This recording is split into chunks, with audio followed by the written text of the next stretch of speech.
signing my name for a couple days. I just made sure you didn't need anything. What it's on. Yes. I appreciate it. Falling out the door. I thought you were pretty smart. I've never done this before.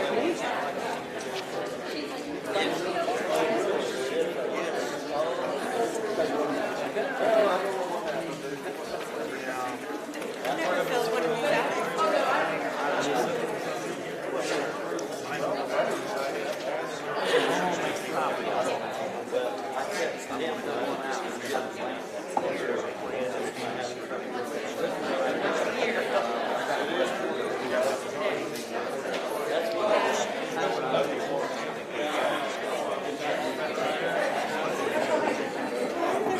Too spicy on the agenda, so I have to look at these people in here. It's about the most interesting one on there. Friends, you're going to be late. Well, This ain't bad. We've had two sides. yeah. Yeah.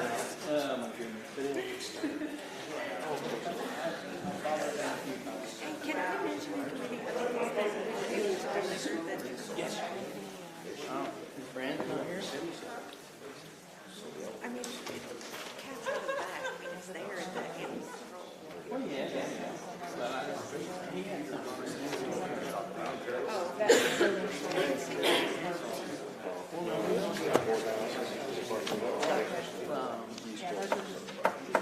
Oh, Table 9. so that's the village's stewardship. So that's your relationship. We are tabling that Yeah, I knew there had to be, because he's not here. I knew there had to be something, but I didn't know what it was. Yeah, well, Brad mentioned something to me about it, but I never did see it, so I didn't. Well, one thing about it is,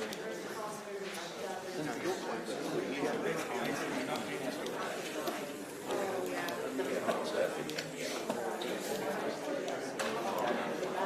A census since then.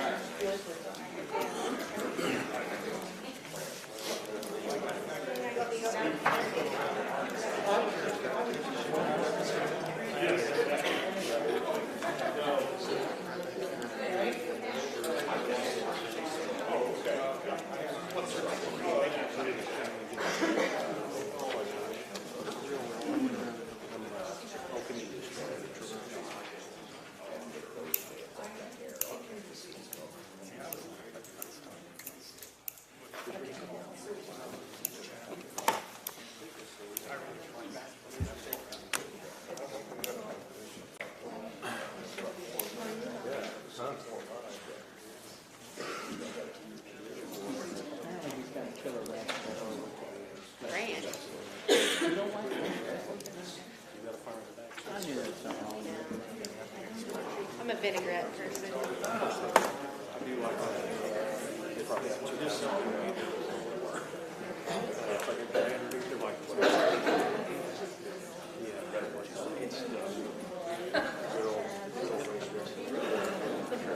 Like, if I could, I like it more as a dip than I do a salad dressing.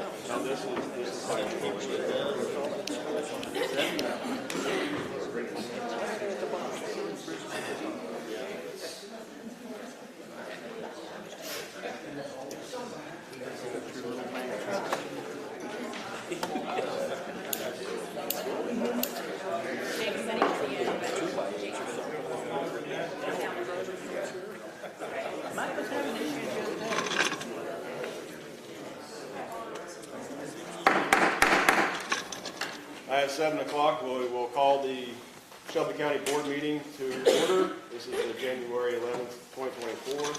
We'll start with the Pledge of Allegiance, followed by the prayer. I pledge Allegiance to the flag of the United States of America and to the republic for which it stands, one nation under God, indivisible, with liberty and justice for all. Our precious Heavenly Father, we thank you for this day that we can come here, Lord, and discuss business. Lord, we pray that give us open ears and open hearts, and Lord, give us wisdom, and Lord, may our decisions be pleasing to you. Help us, Lord, to do your will with our lives. In your name we pray, amen.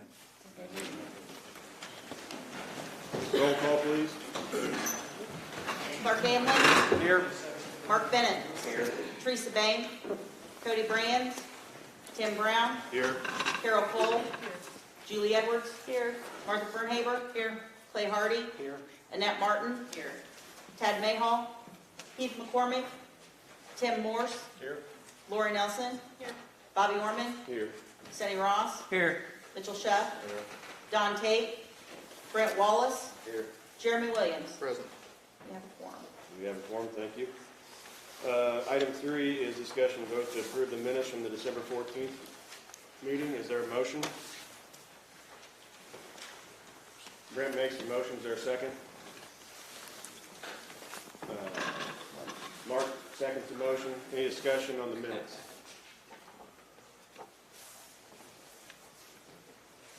Discussion? Hearing none, all in favor say aye. Aye. All opposed, same sign. Motion carries.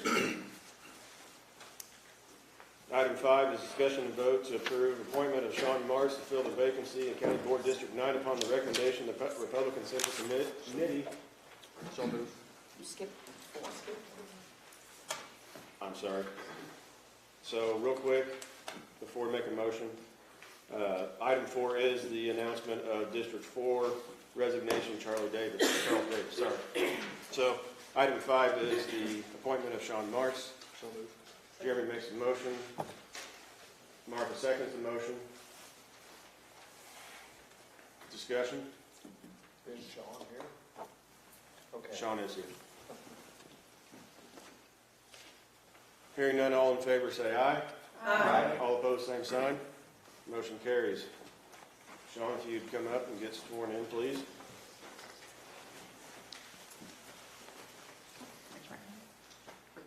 I, Sean Martz, I, Sean Martz, having been appointed have been appointed to the office of Shelby County Board District 9 to the office of Shelby County Board District 9 in the county of Shelby, in the county of Shelby, in the state of Illinois, in the state of Illinois, do solemnly swear or affirm do solemnly swear or affirm that I will support the Constitution of the United States of America that I will support the Constitution of the United States of America and the Constitution of the state of Illinois, and the Constitution of the state of Illinois, and will faithfully discharge the duties and will faithfully discharge the duties of the office of Shelby County Board District 9 of the Shelby County Board District 9 to the best of my ability. to the best of my ability. Thank you. Thank you. Congratulations.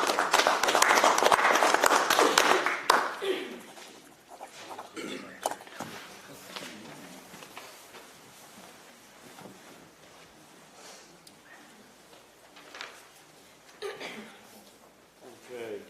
Item 6 is zoning administrator Scott McKee. We have a few things to vote on here.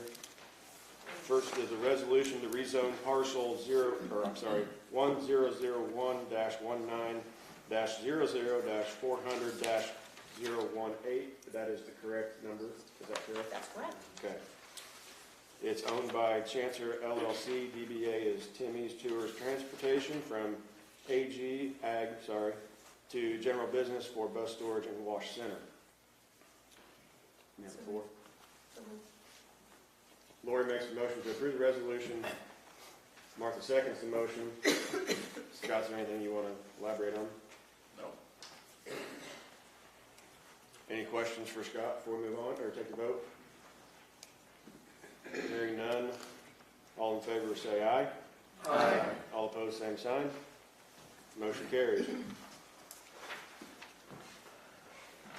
Next one is a resolution to rezone parcel 2013-17-00-20-025 owned by Chris Metzger located at 1984 State Highway 16 to general business for correction purposes.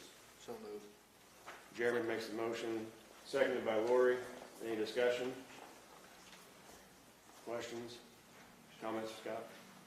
No, this is just to fix a rezoning issue that didn't get handled properly in the first place. Not a big deal at all. Hearing none, all in favor say aye. Aye. All opposed, same sign. Motion carries. Last is a resolution for variance for Gary Thompson to construct a residence of approximately 600 square feet.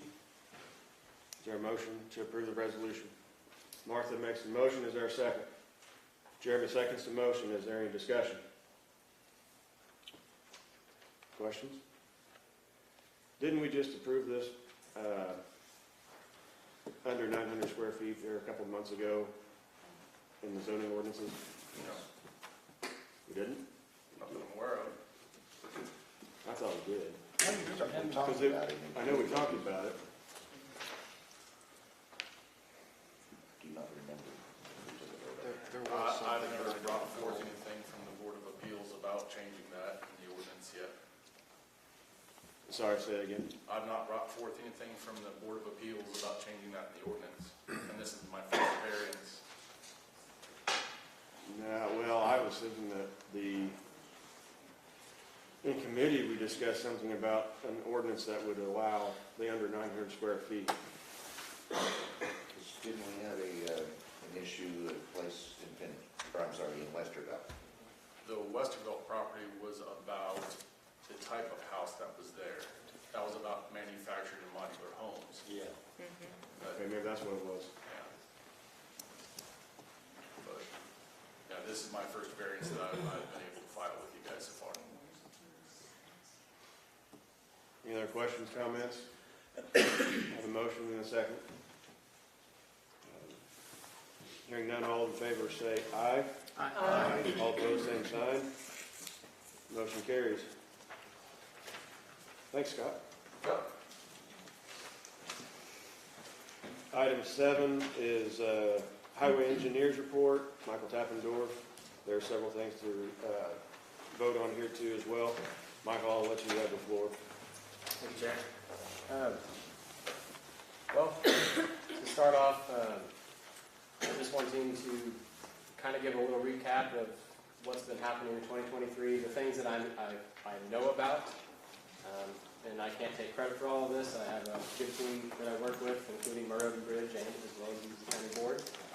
But things that I know of since my start, we've assisted the committee and myself has assisted in getting the department fully staffed. We're fully staffed again and moving forward. We have reconstructed the Sigel Road. There's been the Greasy Road reconstruction, shoulder reconstruction as well. We've done the general maintenance of county highways. There's been numerous projects assisting townships throughout the county. We've progressed multiple projects for the construction of the next year's season, that being this year. Me and my team have completed multiple trainings. Thanks to the board, we have purchased a new excavator, which has been put to great use, and we really do appreciate that in the department. We've purchased some new office machines that are helping us to be more efficient as well. I've learned a lot about the county and networked with a lot of different people and gotten to know a lot of good people here in the county. The Moeco Bridge was recently reconstructed. It is completely finished and operational. Our offices just applied. We haven't gotten word that we've received it yet, but we applied for about $4 million in grants in our department that we're trying for. That would include 2 bridges and some roadway reconstruction east of Finley. And next year, hopefully I'll have a better list for you guys to report on what we're getting done. But in the next year, we do intend and hope for the reconstruction of County Highway 3, which is east of Finley, towards. Yes, thank you. And so we're working on that. Possible County Highway 5 reconstruction, which is north out of Shelbyville. Construction of 3 bridges or structures, multiple railroad crossings. There are 11 of them that are going to be in progress currently right now in the design phase, but they have a long ways to go. Design and possible construction of small drainage structures, lots of training and updating equipment as we can. So just wanted to let you guys know that is what we've been doing and what we're going to be doing hopefully in the next year. That being said, we do have the resolutions we were discussing here a little bit ago. First off was the resolution for request of ARPA funds for purchase of grader. I have a few things that I can say about it, but I'd start off with any questions, I guess, in regards to it. I ask for a motion to, Martha makes a motion to use ARPA funds for purchase of grader. Jeremy seconds the motion, now we'll get into discussion. Is there any questions up front before my place four? This is what we already allocated for, correct? In the budget meeting? We allocated for the excavator. So this is new. This would be above and beyond, I believe. Yeah, we did do, a couple months ago, we did allocate for the excavator, which we did purchase, and we have at our office Okay. now. And so, yes, we are also in need of a grader, and I'm just bringing that to the board's attention, and we're about to pursue that. So, Do we know the cost?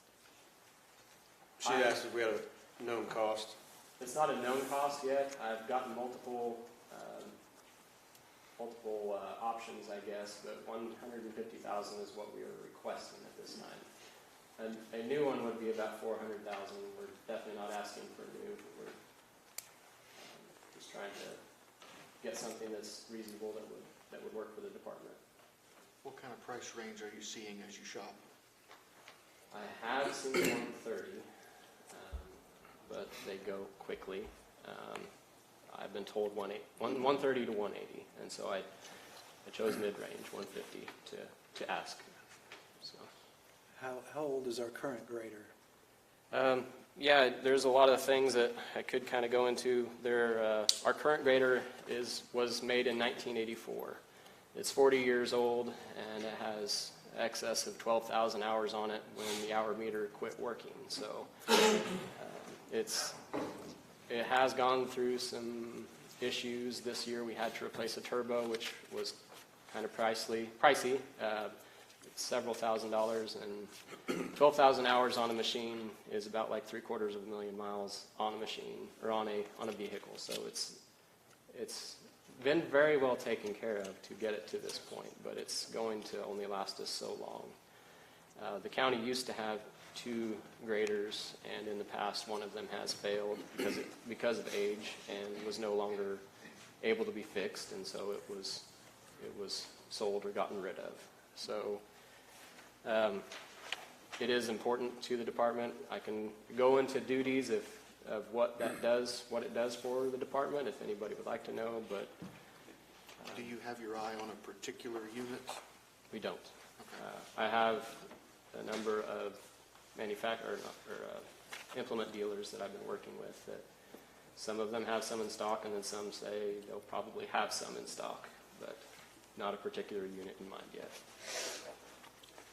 Michael, you might point out how Rose Township bailed us out with their grader this summer when the Shelby County grader went down. Correct. Our grader did go down, state of the turbo did go down, and it's getting harder and harder to find parts for the machinery that we have.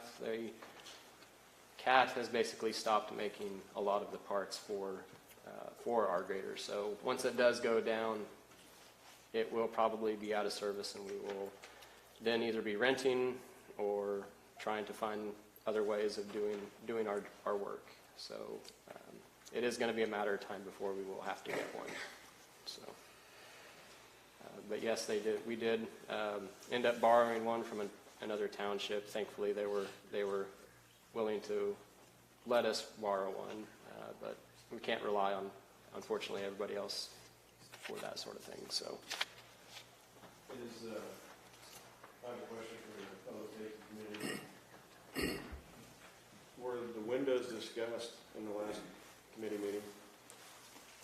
Was the window project discussed in the last meeting? Still waiting on information from, Just an update.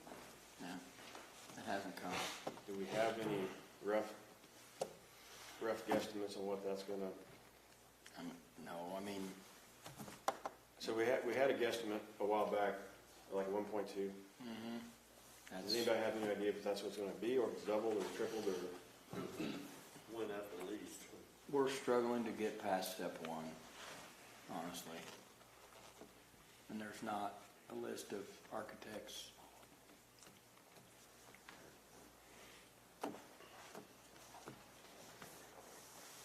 Any other questions? Hearing none, I do have a motion and a second for the use of ARPA funds for the purchase of the grader. All in favor say aye. Aye. All opposed, same sign. Thank you, motion carries. Next is a resolution to award bids for aggregate for the county. On the floor. Thank you. We did receive bids for aggregate for the county. I do have a bid tab that was prepared this week. With that, I would answer any questions if you have any, but we're not crazy far either way of being in or out of our budget. We're approximately within range of what I assumed where we were going to be. So. Motion to award. Brent makes the motion. Mark seconds the motion. Any discussion or questions? This is the rock for oil and chipping, correct? That is correct, yes. What were the bid awards? Who were they and for how much? It's broken up into many different sections. Dealman, logistics, one part of it, Mid-Illinois Quarry, one part of it, and Nokomis Quarry, one part of it. For our rock, it's around, if you total the Nokomis Quarry, we're looking around $50,000 for Nokomis Quarry, $9,000 from Mid-Illinois, and about $14,600 from Beelman, just for aggregate to be hauled in. So we will be doing a lot of the work ourselves as far as bringing the rock into the department, but those were where we came in at. So this is for the purchase of the rock or the trucking? This is for the purchase only of the rock. We'll be doing a significant amount of the trucking ourselves. This will get us probably 15, 16 miles worth of our county highways to be oiled and chipped this year. Just for the county, not for townships. Any other questions? Hearing none, roll call vote, please. Clark Amling, Yes. Mark Bennett, Yes. Tim Brown, Yes. Carol Cole, Julie Edwards, Yes. Martha Fernhaver, Yes. Clay Hardy, Yes. Annette Martin, Yes. Sean Marks, Yes. Tim Morse, Yes. Lori Nelson, Bobby Werman, Yes. Sonny Ross, Yes. Mitchell Sheff, Yes. Brent Wallace, Jeremy Williams. Yes. Motion passes unanimously. Thank you, motion Chairman, passes. on the grader, should we have done a roll call vote for that? So this is a request of ARPA funds. We have not expended actually any money yet. This is the ability for him to actually, more or less the applications for the funds. So we haven't actually approved the Okay. purchase yet. I'm not arguing with you, I just. Yeah, yeah. So that purchase will come back before the board for the actual vote? That Yeah, was the because- same question I was asking. Yep. Okay, thanks, Yep. sir. Because if we wouldn't approve the ability to use the funds, Understood. he wouldn't move forward with it. So. Yep.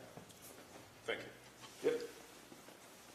So next is the resolution to award bids for aggregate for townships. Michael? Thank you. So I will say that the townships actually have, or the township commissioners actually have the authority to it. I'm bringing this to the county board actually more for informational purposes of where the bids actually came in. You guys were supplied with the bid tabs. So the actual commissioners, come to find out, are actually able to support these, but I just wanted everybody to be aware of where they came in. So the resolution doesn't need to actually occur, but it can if you wanted to. So that, I'm just saying, basically, we don't have to pass a resolution if you don't want to.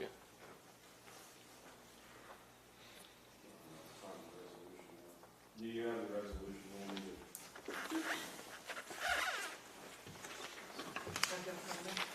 Here it is.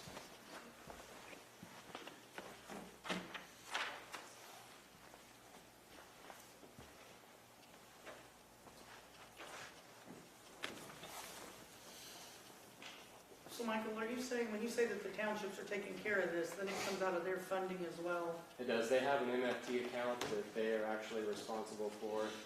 I just help monitor and oversee the project. But So the county isn't spending anything on this? This county really is is just not more, this is FYI? yeah, this is actually 100% township funding. Okay. Sorry if there's any confusion in that.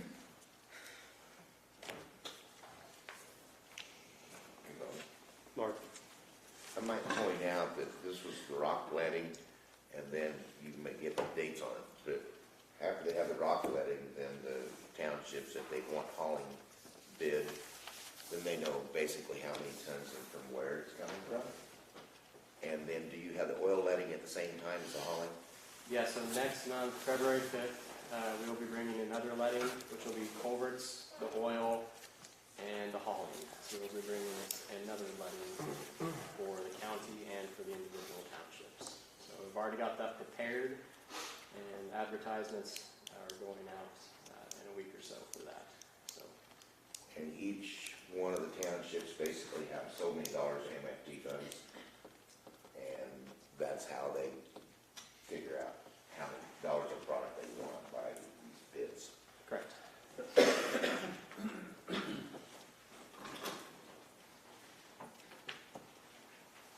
Okay. Next is department updates, IDOT compliance review for Township Bridge, or you've already done the updates, haven't you? Well, I brought these for basically discussion. I can't answer a whole lot for what happened in 2022, but I can tell you our office was in compliance with our books for 2022 year.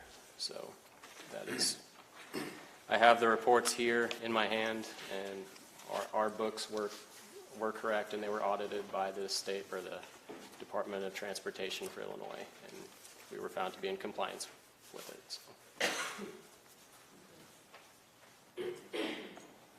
Any other questions for Michael while we're here?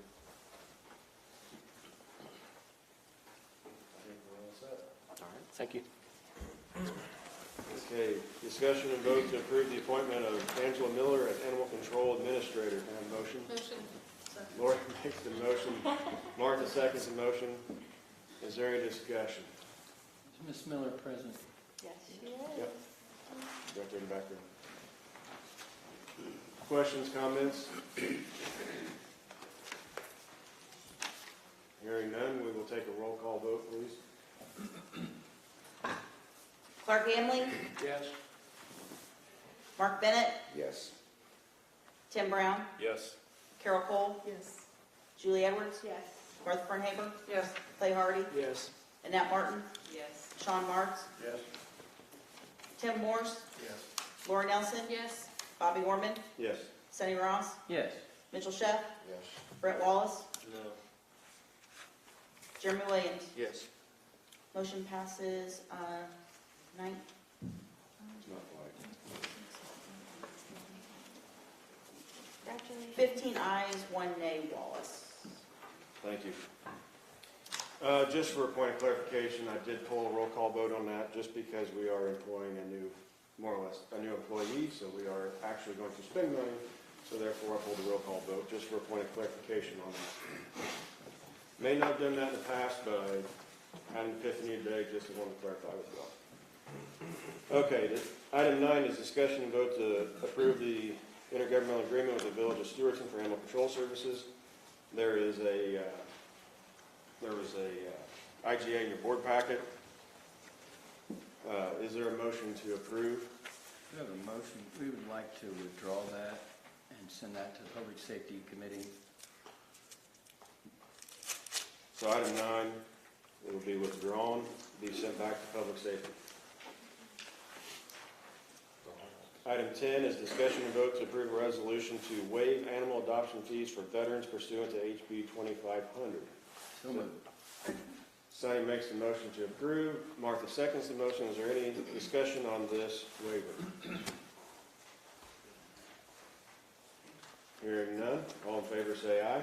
Aye. All opposed, same sign. Motion carries. Item 11 is discussion and vote to approve the change to the county travel ordinance 16-03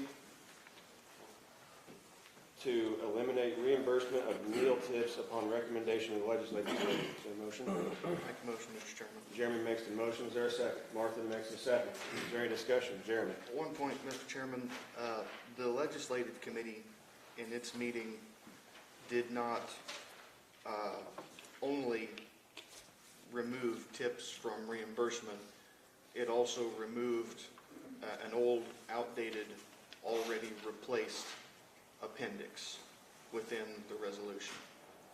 There was, well, it was old, outdated, it was redundant, and it had already been replaced.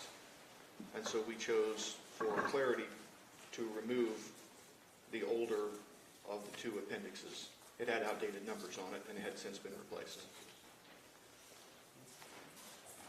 So the new travel ordinance is updated and has been adjusted. So I had a motion and a second. Is there any discussion or questions for the committee members? Mark? I would like to request that Jessica would include a copy of this in the Finance Committee's folder, Okay. Yep. so we all.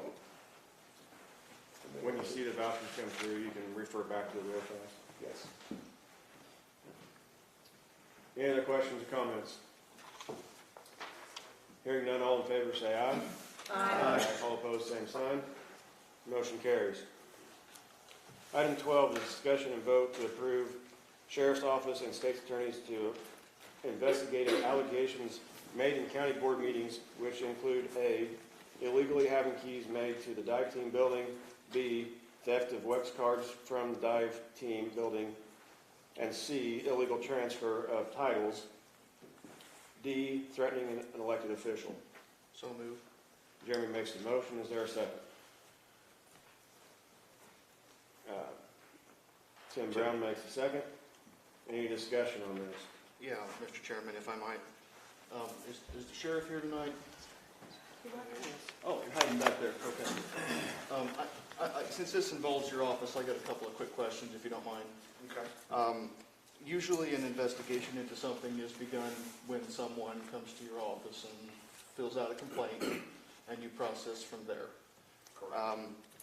That having been said and explained, for item D, if a victim or a witness to that alleged event were to come to you, to your office, someone in your office, and fill out a complaint, that would be the way to initiate an investigation in that matter. Is that correct? Correct. Okay. And for the other three items, A, B, and C, in your professional opinion, based on the evidence you have currently, has there been a crime committed for you to look into? Well, first of all, I've not received any complaints or any statements of information, so I have very little vague information on what the allegation is, so there may or may not be. I'd have to see what was being said. And all these, and I mentioned this legislative meeting the other night, I think best practices would be, we would not be doing the investigation. We'd be referring to Illinois State Police Special Investigators Unit to have them look at it. So, based on the information you have now, there was no crime committed? Again, I don't have enough information to say one way or the other. I'd have to see what the allegation is, look at the information, and then forward that on. Okay, so right now you would have nothing to go on, nothing to look into? No, we've received no complaints or statements or on these matters. And the same as for item D, if there were to be an investigation, that could be started by someone coming to your office and filing a complaint? Correct, or they could go directly to the Illinois State Police if they wanted to. Okay. I had an email exchange with the sheriff after our legislative committee meeting last week, and I said that perhaps, we need to first determine was a crime even committed, and he responded back that he did not believe so, as if, a public official entered the building, The WEX cards are all accounted for. No, there was no theft of any WEX cards. So that's why I probably, A and B are probably moot points at this time because no crime, there was no crime to look into. Madam Clerk, who made the second? We did. Uh, Tim Brown. That's right, sorry. Tim Brown. Having gotten it out in the open, the process for filing a complaint, beginning an investigation, and having heard that there's not enough to go on to even say there was a crime, if there was a crime, with permission of the second, Of course. I would withdraw the motion and move on. All right. Motion's been withdrawn. We'll move on to item 13. Discussion and vote on the date ranges for forensic audit of dive team as approved in the November 23 meeting.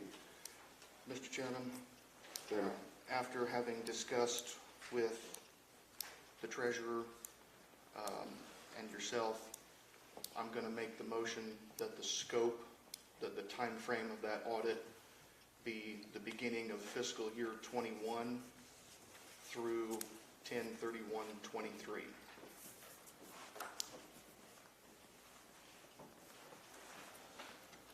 So there's a motion for the date range to be fiscal year 21, at the beginning of fiscal year 21 through 10/31/23. Motion, seconded by Martha. Any discussion, comments on the dates? Hearing none, all in favor say aye. Aye. All opposed say sign. Hand raised. And Carol and Tim. Okay.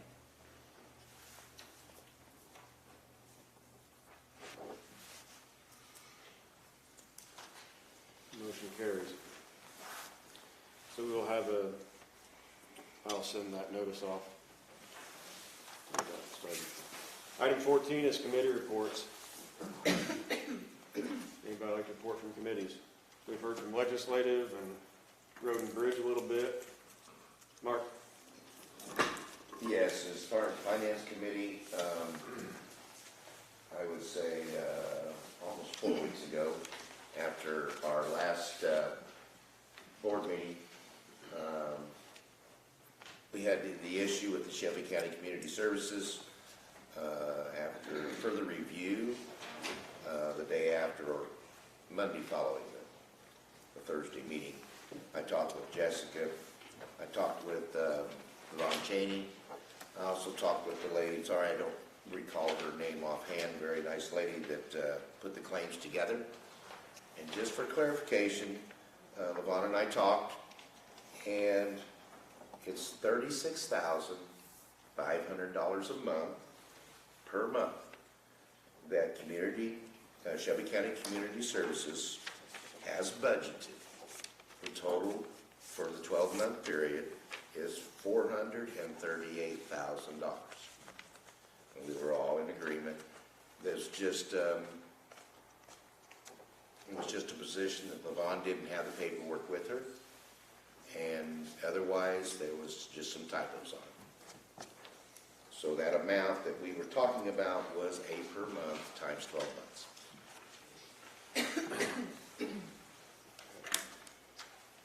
Any other committee reports?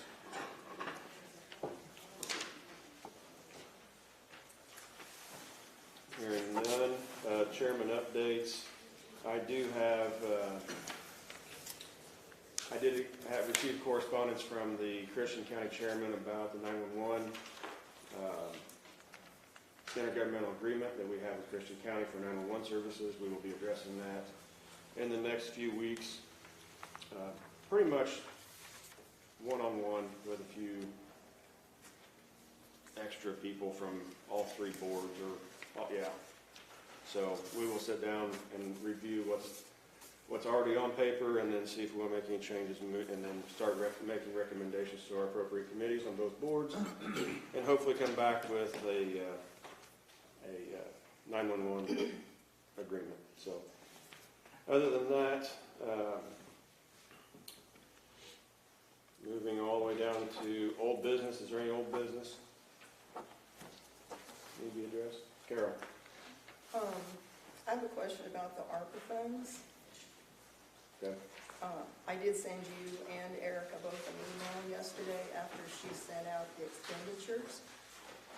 I just have some questions. I don't know if anybody else has the same questions, but I wondered if it could be more specific.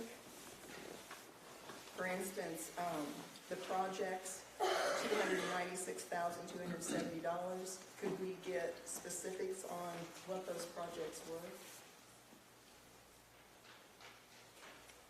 So is this an actual expense report then? You Which got I it. have?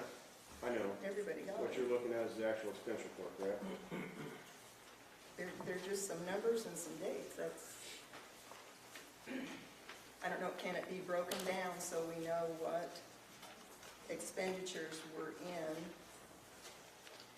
the projects? What are those projects? Okay. Do we know the special prosecutor, what that was for? That was for the first 3 to 4 or 5 months where Multnomah County was in the state's attorney's office during transition. That's a special prosecutor. And then for the FOP and the MOU, do we know for sure that the grievance risk is going to be $390,000? How do we determine that? It's it's estimated, to the best of my knowledge. It's estimated. So can we get These a are better projections. report? Can we get a better report, just for my understanding? I guess everybody else understands everything on this. I'm the only one that No, doesn't not get it. really, but I'm waiting for it to come in. You're waiting for it to come out? I mean, according to the projects. Because So what we'll do, we'll sit down, we'll brush up the report a little bit and send it back out. I mean, if every item would let us know exactly what it's for, I think it would help the board. I don't have a clue. Okay. We can brush that up. Any other old business? Hearing none, we'll move, oh, sorry.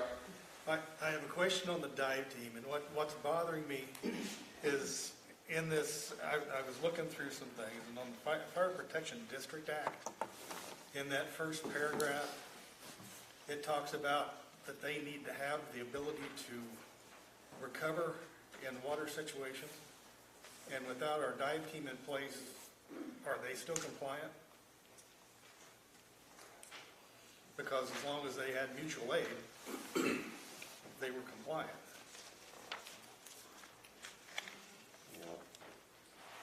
So, what you're saying is the Fire Protection District Act states that they have to have water recovery? Yeah. Print it out, you want to look at it? No, I'll take the word for it. Okay. Does it state they're required to have, or does it state they may have? Well, what's the Is it a shall? statute number that you've got in front of you? 70 ILCS 705/1. Any language that I've read in that, Mr. Chairman, has always referenced that a fire protection district may have the authority to do, but it doesn't specify that they shall have the duty. Tim, can you read that number one more time, please? 70 ILS 705/1.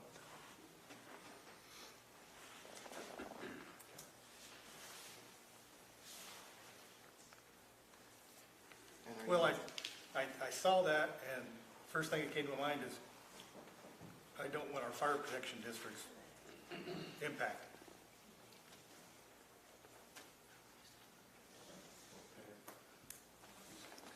I don't have an answer for you right at the moment. So what particular line are you in? Because I can sit there and read that, but it's going to take a while. Right at the top. Is there a section number? Yeah, it's section 1, it's right at the very top. The midline says May. May engage.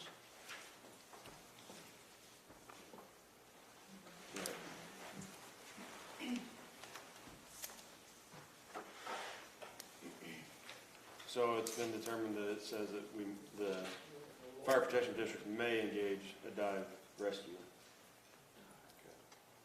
Okay. Any other old business? Hearing none, we will move on to payment of claims. Is there a motion to pay the bills? Make a motion. Sonny makes the motion to pay the bills. Martha seconds the motion. Any discussion? That's Mark. We didn't have anything below this time. So nothing to withdraw, nothing to add. Everything is intact as presented. Roll call, please. Clark Edling, Yes. Mark Bennett, Yes. Tim Brown, Yes. Carol Cole, Yes. Julie Edwards, Yes. Martha Fernhaber, Yes. Clay Hardy, Yes.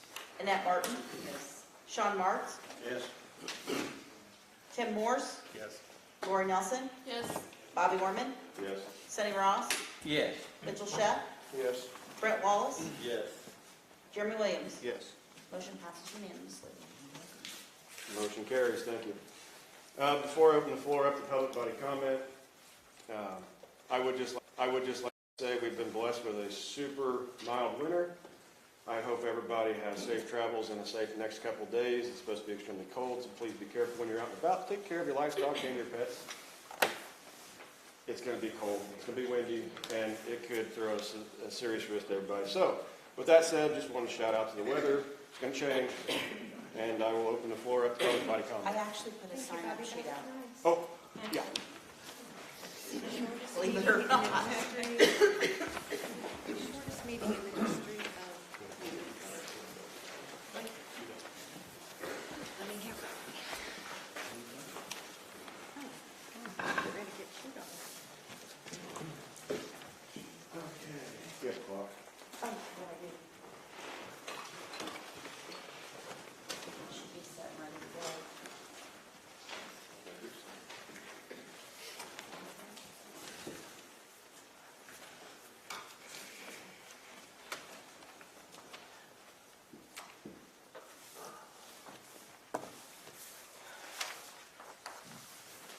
Okay.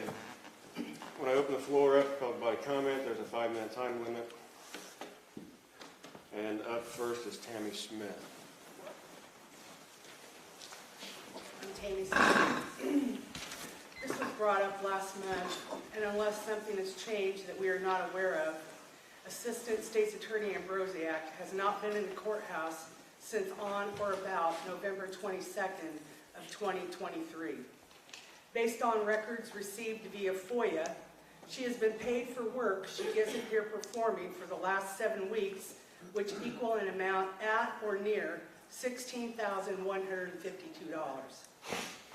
Based on a response to a FOIA request for documentation regarding attendance records, salaries, and vacation policies for the state's attorney's office since the time Robert Hanlon assumed the office, the state's attorney replied, "The state's attorney has no responsive records to your request.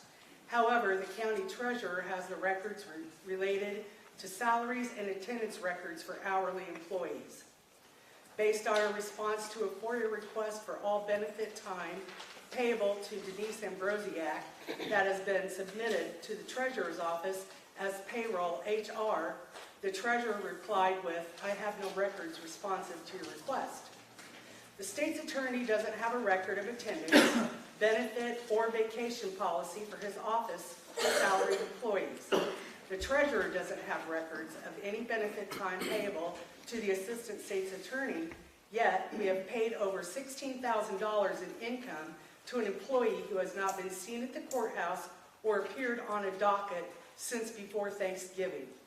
If there is no pay or benefit policy, then what is the assistant state's attorney being paid for? Is there an unknown remote work policy that we are unaware of? Surely not, since there isn't a pay or benefit policy to include a remote work policy in. Less than a year of employment surely doesn't warrant 7 weeks of paid vacation or 7 weeks of sick time. However, we don't know because the state's attorney didn't create a pay and benefits policy for his office. All the while, even after responding that there are no records of benefit time payable, the treasurer continues to pay the assistant state's attorney despite no docket appearances or being seen in a courthouse for 7 weeks. I would like to think that the treasurer and her care and concern over taxpayer resources would question the state's attorney about Ms. Ambrosiak's lack of attendance, and as a strong advocate for taxpayer funds, would press back against her former private attorney and demand answers for the sake of protecting taxpayer funds. Just last month, the treasurer wanted to nickel and dime the minutes and seconds of the employees of the courthouse and take a happy snap every time they went in and out of the building, but she is willing to pay over $16,000 to an employee who doesn't show up.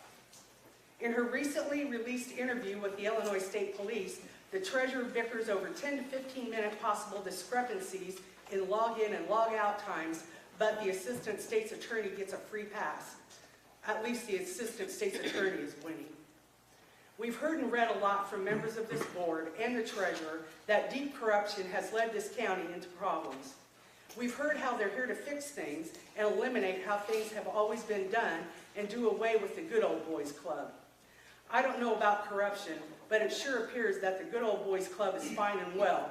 It just has new membership. We, the taxpayers, you are charged with representing, demand to know why we are shilling out pay to an absent employee. We demand answers from the board chairman, the state's attorney, and the treasurer. Thank you for your time.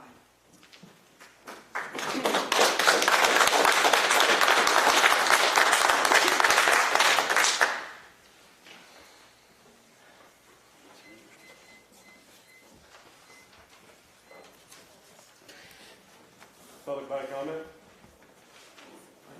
Oh, I'm sorry. Up next is Jake Cole. Yeah, I'm Jake Cole. My wife and I have an antique shop out on the other end of town.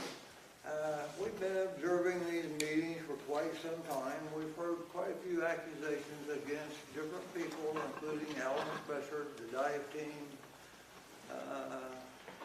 My contention has been, many of you have probably seen on Facebook that everyone is innocent until pleaded guilty, or until proven guilty. To me, all these seem to be false accusations. There is no one on the dive team been proven in a court of law of being guilty. Alan Spesser wasn't proven as being guilty. Kirk Allen and Jeremy here say we can't farm our farm. Of course we can, because they cannot stop us. They do not have any authority to stop us. Neither one of them has any authority to do anything that I know of. Kirk, if you have an authority, where's your badge or where's your certificate of authority? You want to go down to your vehicle and get a ticket book and write me a ticket for having an opinion? You could lie to me, I don't care. But you can't stop anyone from farming. You couldn't stop Ford County. You can't stop anyone else. If you can, we'll prove you can stop them. And Jeremy, you can't stop anyone. What you really like to do is make accusations against people that aren't true. You're wanting the sheriff to take care of your dirty work for you is what you're wanting to do. And he's not going to do it. Not unless you file a complaint. You told us at the meeting the other night you would not file a complaint. So if you don't have enough faith in your ability to prove someone wrong, why don't you file a complaint? I mean, this whole thing's a disaster. If everything that these people say you believe, but there's no proof, when are you going to stop believing it? What Kirk says, he's welcome to say anything he wants. He's welcome to say we can't farm. I don't care what he says. I'm just saying we can. I don't think he can stop it. Is he going to get the sheriff to stop it? Is he going to get the state police to stop it? Who are you going to get to stop this, girl? You can't. I mean, you could make a citizen's arrest. Are you going to arrest a farmer? Are you going to threaten again to sue board members or they vote to farm? Jeremy, that's what you did last time. I don't know about last time, but one of the times, a couple of years ago, we couldn't farm because of yours and Hanlon's accusations of someone on the board. If you said someone on the board voted to farm, they might be sued. You didn't say they would be, but you said they might be, right? Why would you do that? I mean, they're not going to be sued. Have you ever seen anyone in this county or any other county sued for the way they voted? Of course you haven't, neither have I. So to me, and Sonny, he's saying these people on the dive team are guilty of something. What court of law are they guilty in? I haven't seen any of them guilty. If you can't prove anything, they're innocent. That's the law. That's the law of this country. You're innocent until proven guilty. And no one's been proven guilty of anything. Thank you.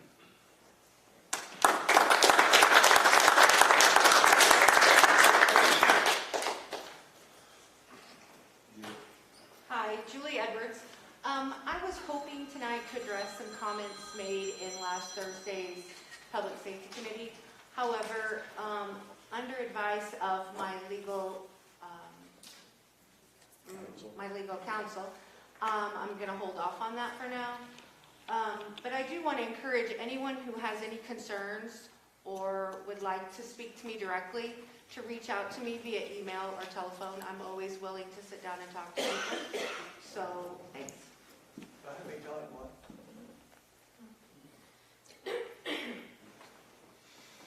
Okay, that wraps up the list. Is there any other public body comment? Public body comment? Yes. Yeah, about the number 12 that was on there. I believe what the sheriff stated was, he didn't state that there was no crimes committed. He stated that he doesn't have a complaint. That's how you investigate crimes. Without a complaint, he can't investigate anything.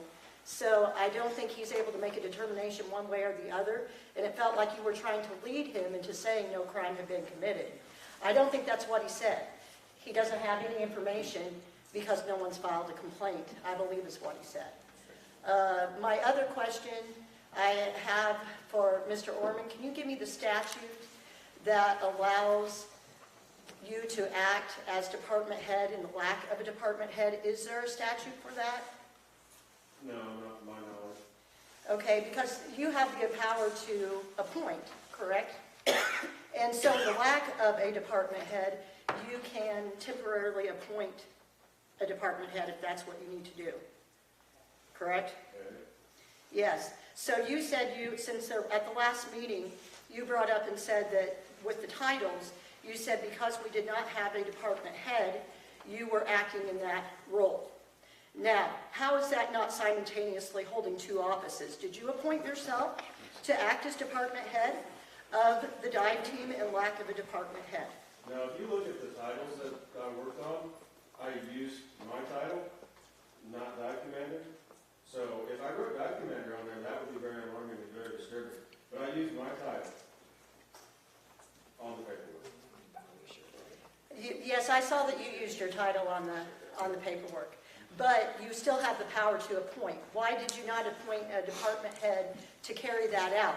You had a discussion and had a title policy, maybe because of the situation that occurred there, that you had to come up with a policy on how to change titles. Why wasn't that put on a public safety agenda and discussed so that way other districts could weigh in on that? So what you're insinuating is that... I'm not insinuating, I'm asking a question. You're asking why it wasn't put on an agenda. So that would mean that you're insinuating that there's a debate on whether it's correct or not. And if it's not correct, it's not correct. It's correct, it's correct. There's no debate on that. I wasn't debating that, sir. What I was saying is that you did not put it up for, you felt compelled enough to make a title policy after you went to the DMV. So, and everybody voted on that for a title policy, if I'm not mistaken. So I feel that because of the actions that were taken, that's why you put the title policy down. There are other vehicles. I think there's one that's not even in the county names at all. It's a rescue squad vehicle that was paid for $1 from the county. It is the, I believe it was on the last agenda for public safety. Is it an 81? I'm trying to remember. But anyway, you gave $1 for that vehicle, the county did. Now, where I'm going with that is the county dive team, or the dive team, they sent an intergovernmental agreement. And you got a vehicle from that department for $1, which means you could lease the equipment to the city for $1, as long as you're charging money. So my question is, why hasn't the intergovernmental agreement ever been put on the agenda to discuss for the full board? So they could weigh in on if it's something that would interest them. Every district should be able to speak up, and they're not getting their shot at that. Thank you. Now, the intergovernmental agreement you're talking about is which one? Because you mentioned rescue truck. Now, are you talking about dive? I think that you're clear that the one that was sent to you by the clerk from the city of Shelbyville, that you have possession of and that you've had possession of since November 7th. That has never been put on an agenda to discuss. And that gives the other districts no chance to weigh in on that, to say what they think their district would be interested in. We've heard several people, including Mr. Ross, say his constituents aren't interested in that. I'm a constituent in your district. I'm interested in working with the city of Shelbyville. And I hope, and I've been talking to lots of people in District 7, and all of the ones I have talked to did not understand at all why we were not working with the city of Shelbyville.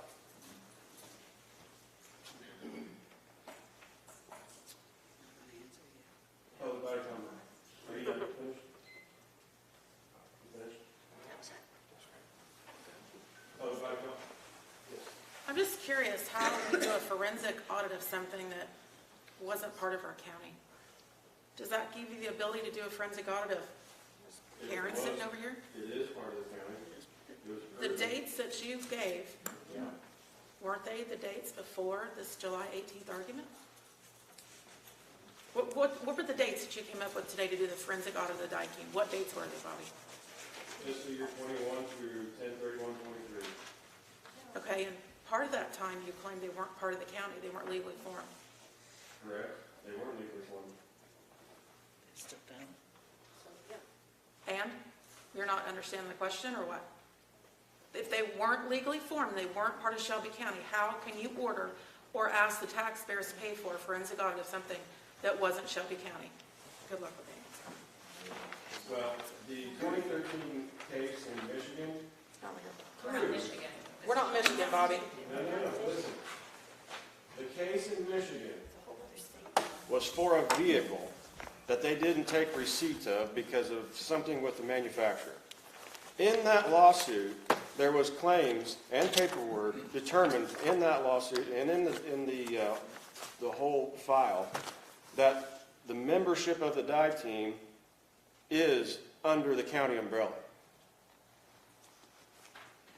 Am I wrong in that? I was just gonna make, Which is, and a division of is what the paperwork says. There's lots of times in life where things say a division of XYZ. But it doesn't, you cannot maintain in July to shut down dive team, you just said yourself, is not part of the county. And then you go back to paperwork from a nonsensical thing that happened about the truck. You can't have it both ways. We don't get to change it every 5 minutes depending on what we want the answer to be. This is ridiculous. I'm not sure that a federal lawsuit is a nonsensical thing about a truck. I'm talking about the words "a division of." Okay, it was a lawsuit about a truck. You went on and on about it not being part of the county. They were not properly formed. But tonight now, with that paperwork in hand, they are properly formed. You got to decide which way you're arguing. There's where the confusion is. They were not properly formed. They were not properly formed, but they were acting as a division of the county. Major separation there. Major separation. Margaret. I believe that they were not properly formed, but this board, the current members of this board, did not become aware of that until June of 2024. We can't act on something that we are not aware of.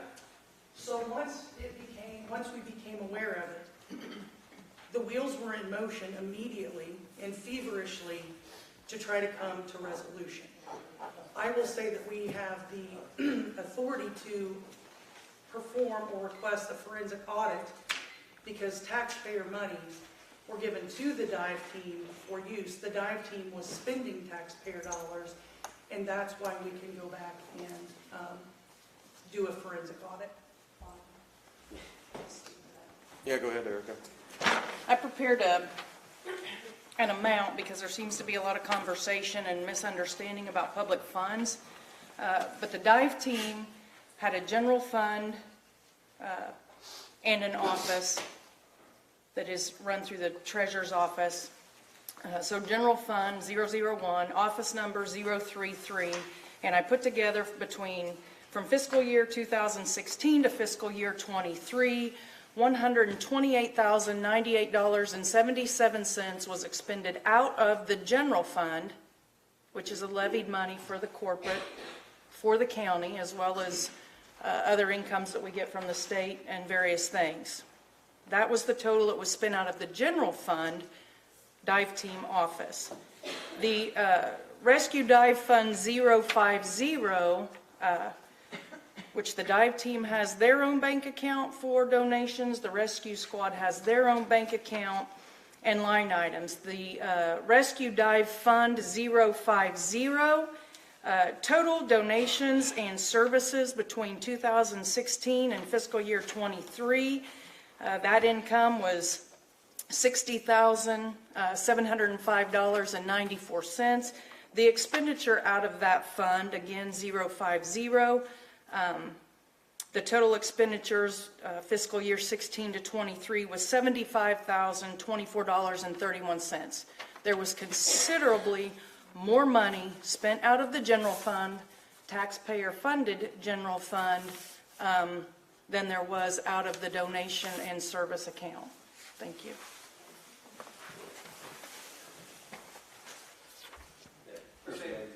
Isn't that why Chris Smith said that both rescue and dive team were covered? Because they both had line item budgets. He said that after Sunny shut the team down, of actually 6.5 hours after Sunny shut the team down on July 12th. Martha asked about it before Sunny shut the team down, about 54 minutes. Sunny shuts the team down, says definitively there's no insurance coverage. Then about 6.5 hours later, VP Smith emails and says, no, you're covered because they both have line items in the budget, rescue and dive team. And in fact, if I'm reading the emails correctly, no one at the insurance company ever said that there was no coverage, the way that Sunny's stand-down order says. So that's point one. Point two is, weren't dive and rescue formed at the same time in the late 70s, right? And we can't find those founding documents, correct? But they were founded in the 70s. We can't find them, that's true. But we still haven't found the rescue documents, if I'm correct. So they got split somewhere in the early 2000s, but they didn't get split legally and reformed according to paperwork. I guess that's why we're here in this particular moment. But they did get split in terms of the budget. So the rescue squad had a budget, dive team had a budget. That rescue squad formation papers, to the best of my knowledge, has never been rectified. However, both Mr. Allen and Mr. Williams have been arguing lately because an insurance claim got paid out to the rescue squad, they have coverage. Well, if they paid out to the rescue squad, it would seem to me that they pay out to the dive team as well. And this ultra-hazardous coverage that I keep hearing about, that doesn't even exist, and VP Smith told Mr. Ross that. Told him that it doesn't even exist at all. You guys properly formed the dive team on July 18th in that closed session. The rescue squad's never been properly formed. But they are covered, and I don't want them shut down. Insurance said you're covered. Don't shut these people down. We need them. We also need the dive team. But actually, weirdly enough, according to your guys' argument, your legal argument, that because they weren't properly formed, they didn't have insurance, doesn't hold water. No one at the insurance company ever told you that. But the dive team is actually properly legally formed now. They're not in operation. The rescue squad, on the other hand, doesn't have that legal paperwork. You guys didn't shut them down, which you shouldn't do because they have insurance coverage. But you should have never shut the dive team down either because they were covered as well. And you knew it, and you shut them down.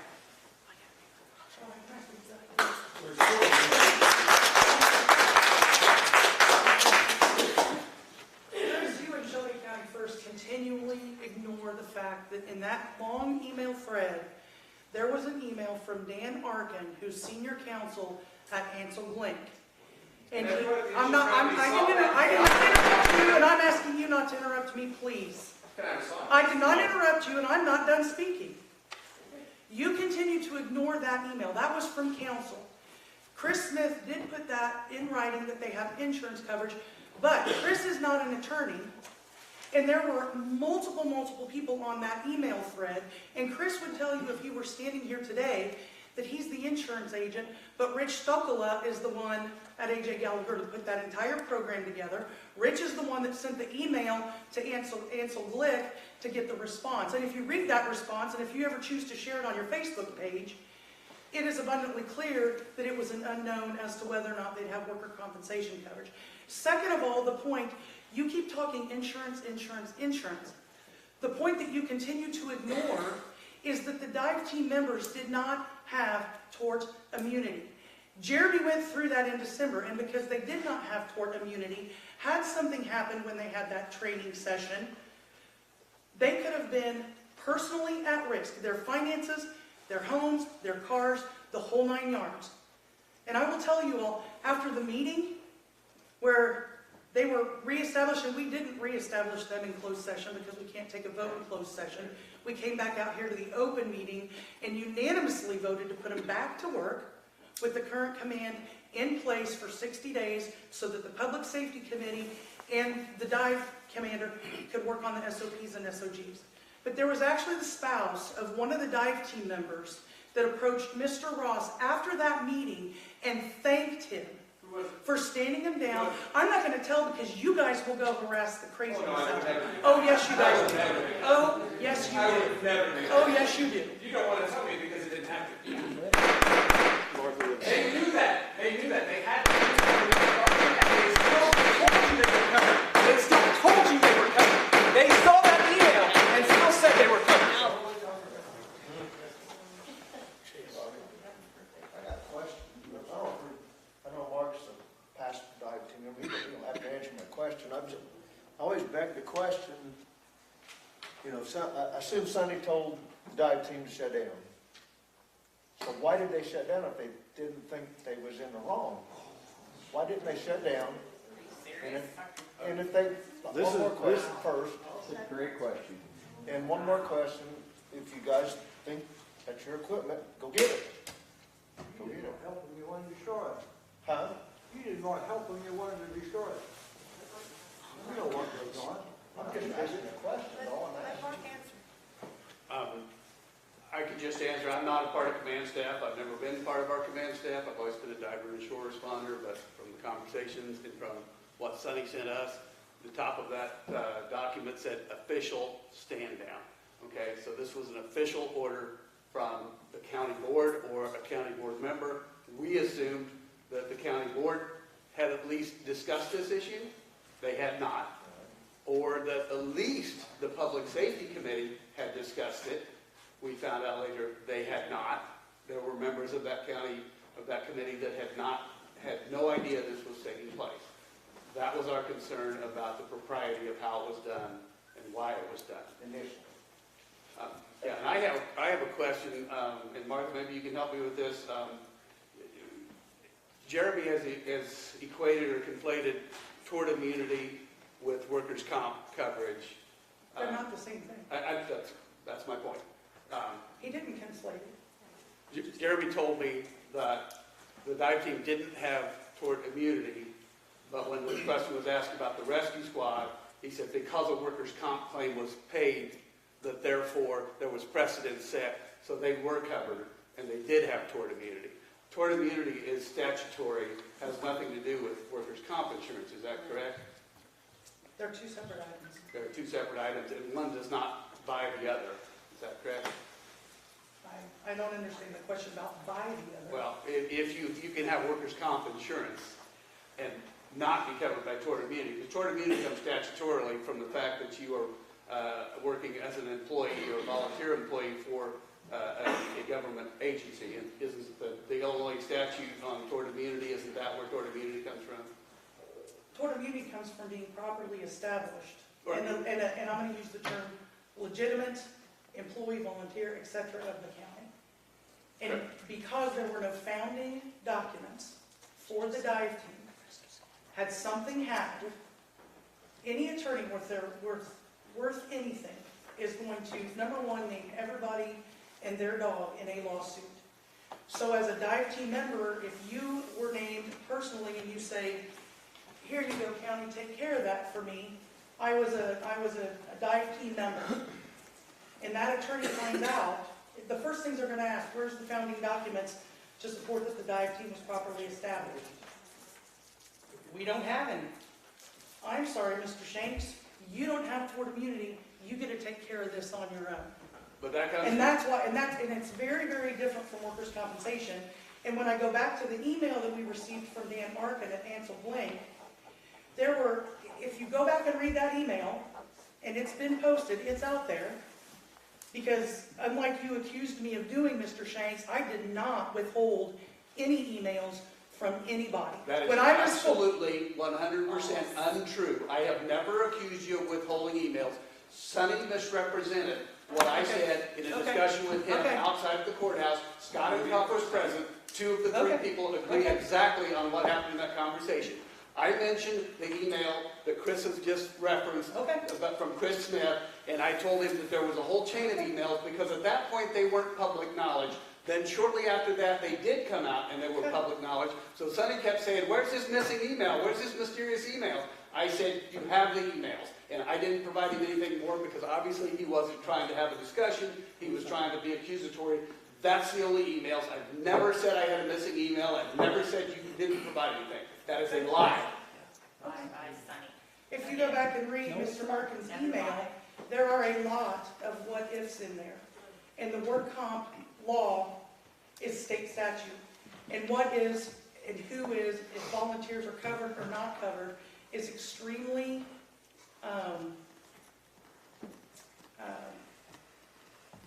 not easy to understand. There are a lot of what ifs. There were a lot of what ifs in that email, and that's why Dan Arkin basically said that there would not be coverage. Well, here's my question. Here's why I brought up tort immunity. Initially, the issue was about workers' comp insurance. That's what you wrote letters to Chris Smith. I was having the conversation with the insurance company about insurance coverage. Sonny was having conversations with the state's attorney about the tort immunity. So they were two totally different things, and it wasn't one thing alone that led to the temporary stand-down order. And it was a temporary stand-down order. It lasted 7 days. This board came together as quickly as possible, as quickly as a special meeting could be posted, and we could have that meeting. And again, we unanimously voted to put the dive team back to work that day. Unanimously. With the current command in place so that the Public Safety Committee and the dive team could work together to get the SOPs and the SOGs rewritten and corrected as they needed to be. So there's, 7 days. I don't know how you can expect us to work a whole lot faster than that in government. You are on city council, you know how government works. You know that at times it's as slow as molasses. I understand. Thank you. That wasn't an issue I was here to argue. The length of time is immaterial. I had already resigned at that point personally. But at any rate, my question about the insurance and tort immunity being two separate issues is because Jeremy has said that since there was precedence that a rescue squad claim for workers' comp was paid, that implied there was precedence, and so therefore they were covered for tort immunity. And that's why they weren't shut down, and that was not an issue for them. It is my understanding that the rescue squad still does not have tort immunity, and I don't know if you could tell me, is there a difference on that? But tort immunity comes statutorily, does not have anything to do with workers' comp. Is that not correct? I'm not sure if the rescue squad has tort immunity or not. I assume if they didn't, then we would take, I don't know if they do. I just know insurance covers them. Well, it was so vitally important that we had to shut the dive team down over. That's right. And obviously, I'm not in favor of shutting down the rescue squad. I have nothing but respect for those guys and think they do a fantastic job, and they're amazing volunteers, just like the dive team was. But why is it so important that the dive team had to be shut down immediately? And the reasoning was tort immunity.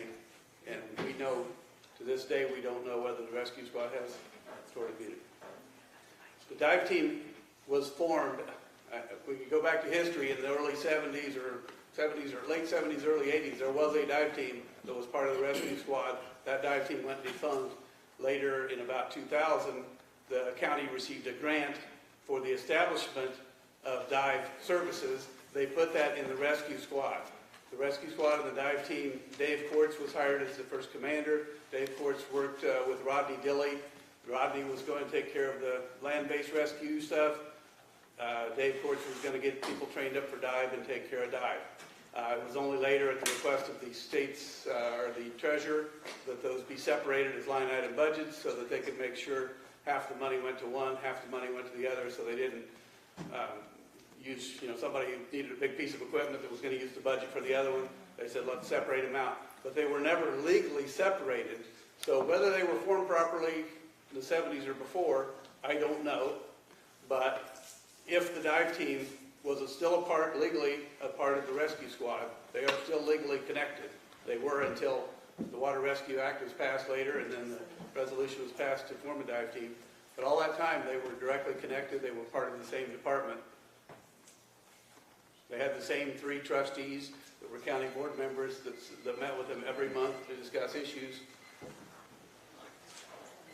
And I should say that the trustees did sign off on every SOP that the dive team ever operated under. Got copies of some of those documents. Okay, well, we've gone through, so we've gone through a lot of time on that. I did not set the timer because this was what I anticipated to be a productive conversation. So, for the sake of everybody's concern, if you noticed, I didn't time anybody really. It was, in essence, in seeking productive conversation. But there's a few nuances in that whole thing that I picked up on. One is the whole situation in the 7-day storm that it was what do you know when you know it? At the very beginning, there was a whole lot of I don't knows. And as time progressed, we start to figure things out. At day 7, the board voted to reinstate the division, and then the resignations happened. So, at this point in the juncture, we're in an impasse, and I will say I did receive an IGA from the city. I did review it, and like I spoke earlier about the 911, myself and the Christian County Board Chair and a few select people from 911 and both boards will sit down. It's not an OMA violation because there's no public bodies involved. But we're going to sit down and really review that IGA. I can tell you point blank that I received one email November 7th. I think it was. My memory served me right. I sent it to a couple of you. But then in December, you told us you never received it. You are correct, and I did not lie to you either. I'd like to make that point. I did not lie to you. You just said you got it on November. I received it in my inbox in November. I did not know it was there until somebody said, you received this in November. It could have gotten buried quickly. I will tell you that point blank. It can get buried very fast. Anyway, I will further comment that if the mayor, Mr. Johnson, if he really wanted to get something done, he could have called me. My number's on this piece of paper right here. It's on the website, and I'm pretty sure everybody's got it. But he took the first initiative to send that to you. You could call him. Well, if I didn't know it was there until December, Bobby, you knew that you got that so many times. I will not accept allegations of lying. I did not lie to you in the last meeting. Will not accept it. So I'm telling you how this rolls out. But if Mayor Johnson didn't receive a response within about a week or 10 days, you would think that, hey, Bob, did you see an email in your inbox? No, but I'll go check it. You know. Clerk was CC'd in on that. She was here in November. Could have said something at that point in time that I'd received it, because she was CC'd. We'll go take it up with the mayor. It seems to be his fault. We'll go talk to him. But I did review it, and I just would like to let everybody know that the mayor and I will sit down and look at this, because I won't even present it to the board. Not in the language that's on it. I will not. I won't even present it to the board. If you've ever seen contracts, that are something that you would not sign as a person, that's one of them. So, unfortunately, we're here almost, 5, 6 months further down the road, and in 7 days, the board took action to reinstate a division of the county. And we're still here. Is it the board's fault? I don't think so. Furthermore, I would encourage everybody to take a good listen to the state police interviews on the Watchdog website. There was the former state's attorney, former sheriff, former undersheriff, and the current treasurer all interviewed in the state police. Those recordings were released. I'd encourage everybody to go take a good listen to those. If that doesn't just make your skin curl, I don't know what does. But go take a listen to that. You'll kind of understand where we've come from and where we're going. We know where we're going. Those interviews alluded to a lot of no record keeping or extremely dilapidated record keeping. But I'll let you go listen to that for yourself. As far as, the assistant state's attorney was brought up, and the policy the state's attorney would have, well, it's not the state's attorney's policy to have, it's the board policy if there is one. So, just a point of clarification on that. As far as the payment and as far as the payment goes, I can't verify one way or another, and the board is, whatever your concern is of whether she's paid leave, et cetera, I can't verify that. So just to your questions, comments, I can't verify any of that. I have not spoke to Rob about it, so I don't know. Go ahead, Erica. I don't know what Mr. Hanlon's policy is for his office, but I can tell you Nicole Cronke's policy was that one of her employees worked remotely and from home and wasn't in this building. So it's nothing new in that office, and I'm going to have to guess would be certain things that they can do from home with access to cases and whatnot. But I also will mention that there is such a thing called FMLA that might be coming into play here. I don't know. But the accusations... I'm aware of FMLA. I was a manager. Ma'am? But your accusations that I walk around and police everything are kind of ridiculous. And the fact of the matter is, when they turn it in, I still pay it. It's been my beef for 5 years that I pay payroll, where we had no documentation. But there are certain people in this county that are in salaried positions. And so you can sit there and talk about, 10, 15 minutes, but the fact of the matter is, and I didn't say it last month, but I'll say it this month, because y'all want to go 8 nuts over a picture, and I've said to my employees, I have 2 employees in my office, and if somebody walks in my office and accuses one of clocking the other one in, within 60 seconds I can have an answer as to whether or not that was happening. Within 60 seconds I can protect my employees from a false accusation. Because I can click on that little icon and I can see who clocked who in. But I can also know in 60 seconds whether I have a problem in my office and I need to contact the sheriff and have a criminal investigation. But the fact of the matter is, we can say we've got cameras all over this courthouse. I don't want to put my employees through, if someone accuses her of clocking her in, and then I have to pick up a phone and I have to call Gossip Center over yonder before the sheriff or one of his employees can come over here and review the video that's downstairs. It'll be all over this county that the treasurer's office, they're lying, cheating, stealing, whatever, when it wouldn't even have to go out of my office with an accusation with a simple click of a button that shows me a simple picture of who was clocking in. I wanted it for the protection of all of our employees, so that accusations would be stopped that fast. That's not Public body comment. Public body comment. Negative. You addressed I'm answering a question you addressed about the intergovernmental agreement. Okay, answer the question. The intergovernmental agreement that was proposed was meant to be a starting point for discussion. It was our assumption that the board would look at it, address any concerns, say we agree to this, but we don't like that, or whatever, and come back and have a back and forth discussion. The council passed it unanimously. It was created by our attorney to city attorney, so I don't know what was so horrible about it, but it at least should be discussed and have a back and forth about what we should and should not include in that. My interest is in getting a dive team back up and standing and operational as soon as possible. Right, a document that appears to be pretty conclusive in nature, with signatures at the bottom of both both heads of the public body, is a final document. So the idea... That was because the city approved that version. That you could approve your own version, and then we could get together and have a committee and discuss what needed to be filed.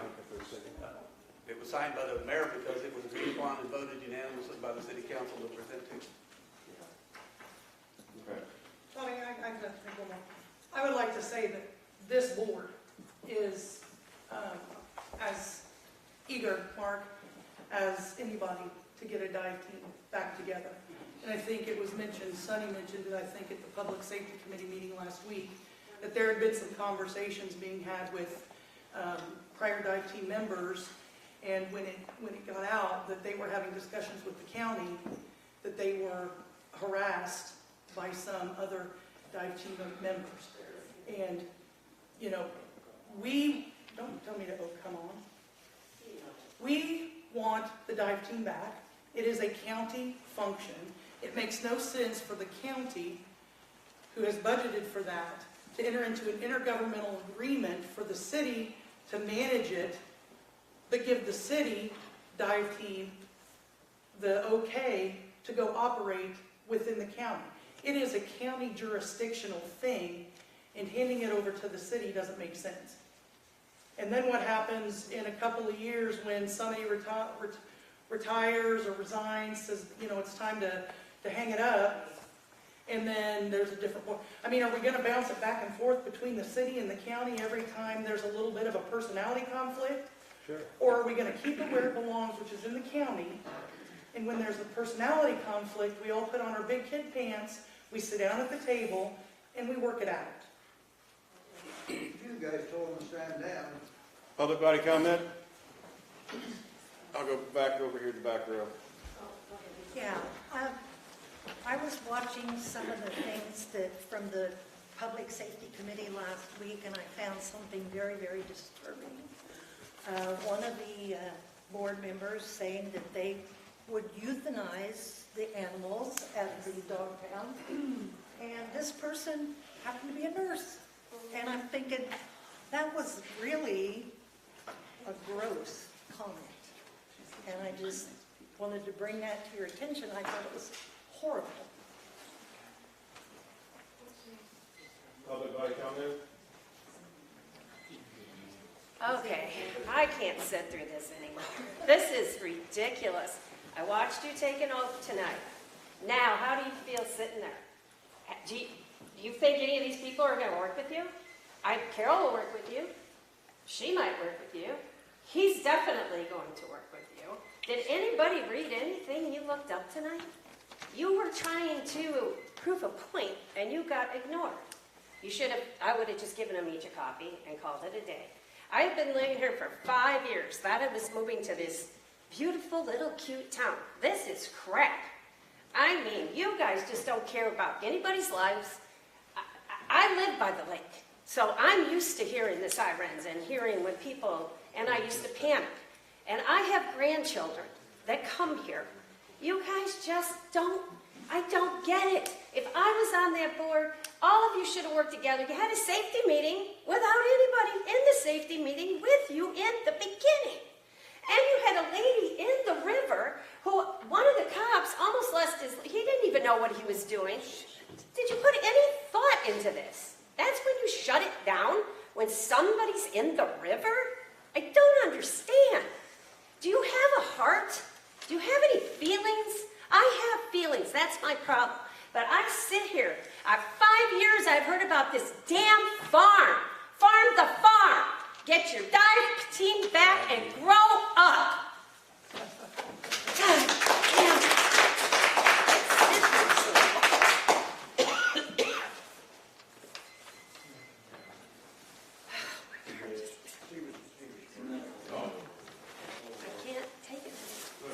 My dad, Sonny Ross, started to fix the dive team because they didn't have insurance, and now you guys are saying he shut it down?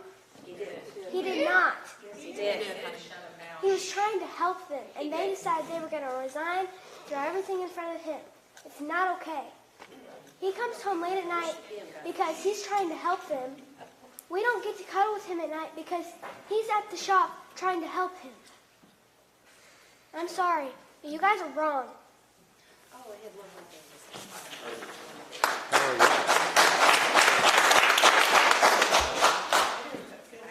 I had a hand up over here in the back row. I knew Sonny had some on his side somewhere. Anybody comment? Can I talk one more time? Anybody I just comment? feel this woman deserves a public Mitch? apology. Blake? Okay, I'll be brief. I'm on the farm committee, and I'm going to address the lady about farming the farm. We've tried to research many different aspects of farming, different avenues, and we keep coming up with roadblocks. And you mentioned, Mr. Martz here, he took an oath, right? To uphold the Constitution, right? Constitution, Yeah. Article 8, Section 1, read it. 1076 does not supersede Article 8, Section 1. That's a new law. It don't matter. Still doesn't. Stop anyone. I don't care what. Read Article 8, Section 1, and study it and understand it, and get the annotated version of it as well. Can't you read the law? Public body comment. Kurt? That bone drum won't help me. During this is addressing item number 12, and Jake, I would hope you appreciate this because you've always talked about accusations. Austin Pritchard made a comment and accused a board member of stealing. Has Austin filed a criminal complaint to have that investigated? If not, why not? What's that? I said investigate it, son. If he's going to make a public accusation, he should file a complaint. Do you know that he hasn't? The sheriff has said he's received no complaints. Why don't you think he went to the sheriff? That's what I'm saying. How do you know he hasn't? I didn't say he has or he hasn't. I'm saying file a complaint. I know we've asked and there's been no complaint filed. So if there's one filed, then good. Because another complaint was made. I see she left conveniently. Maybe not. Maybe I'm missing it because I'm looking over my glasses. There was an accusation of keys being made illegally. We FOIA'd the records for keys. We found no records of keys being made illegally, but that person claimed they had the evidence. We still haven't seen any of the evidence, nor has anybody else in this room. File a complaint and have it properly investigated. Illegal transfer of titles. I don't think titles were transferred. They were corrected. They weren't transferred. But if someone thinks they were done illegally, put it through the process and have an official investigation. Threatening an elected official. When this happened in the meeting, Mr. Rod Height, I believe is his name, stood right over here and said he was threatened. And I immediately turned to John. I said, file a complaint because if he was threatened, it needs to be investigated. That's a crime. But now that people are asking to have it done, how dare you do that? That's not your place, or you shouldn't do that. No, that's the process. Have you proved anyone guilty of anything? Yes, we have. Who? I'll be happy to sit down and have coffee with you and go through that list. How about tomorrow morning? I got to be in Springfield tomorrow morning. Oh, well, yeah. You let me. Good. Would you like to see my appointment, sir? You may have an appointment, you may not. I don't know. You say you My do. point is. My point is you can't do that. My point is, and we do this all over the state. When you see something wrong, you go to the officials to fix it. When they don't fix it, you take the next step. If you think it's criminal, you go to the authorities and have them investigate it. We fought with the state police for 2.5 years on payroll over recordings that they did not want to give up, and they lost in court, and they had to give them up. And the lies that are told in those audios is mind-boggling, and people say, oh, there was nothing wrong.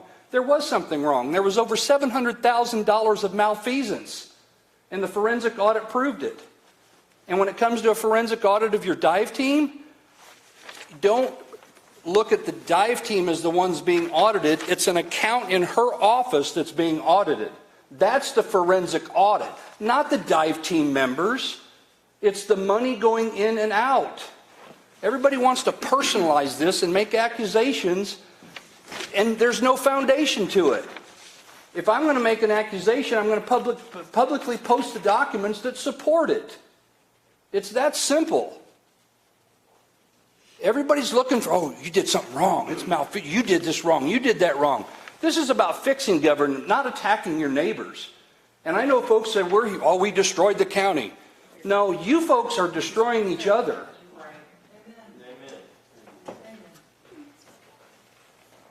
The accusations, as Mr. Cole has pointed out numerous times, have flung around here, but they're selectively posted with a narrative that absolutely blows my mind, and you people call yourselves neighbors. You still haven't proved anything. We'll have coffee. I've offered many times, Jake. What would you do? What? I'm done.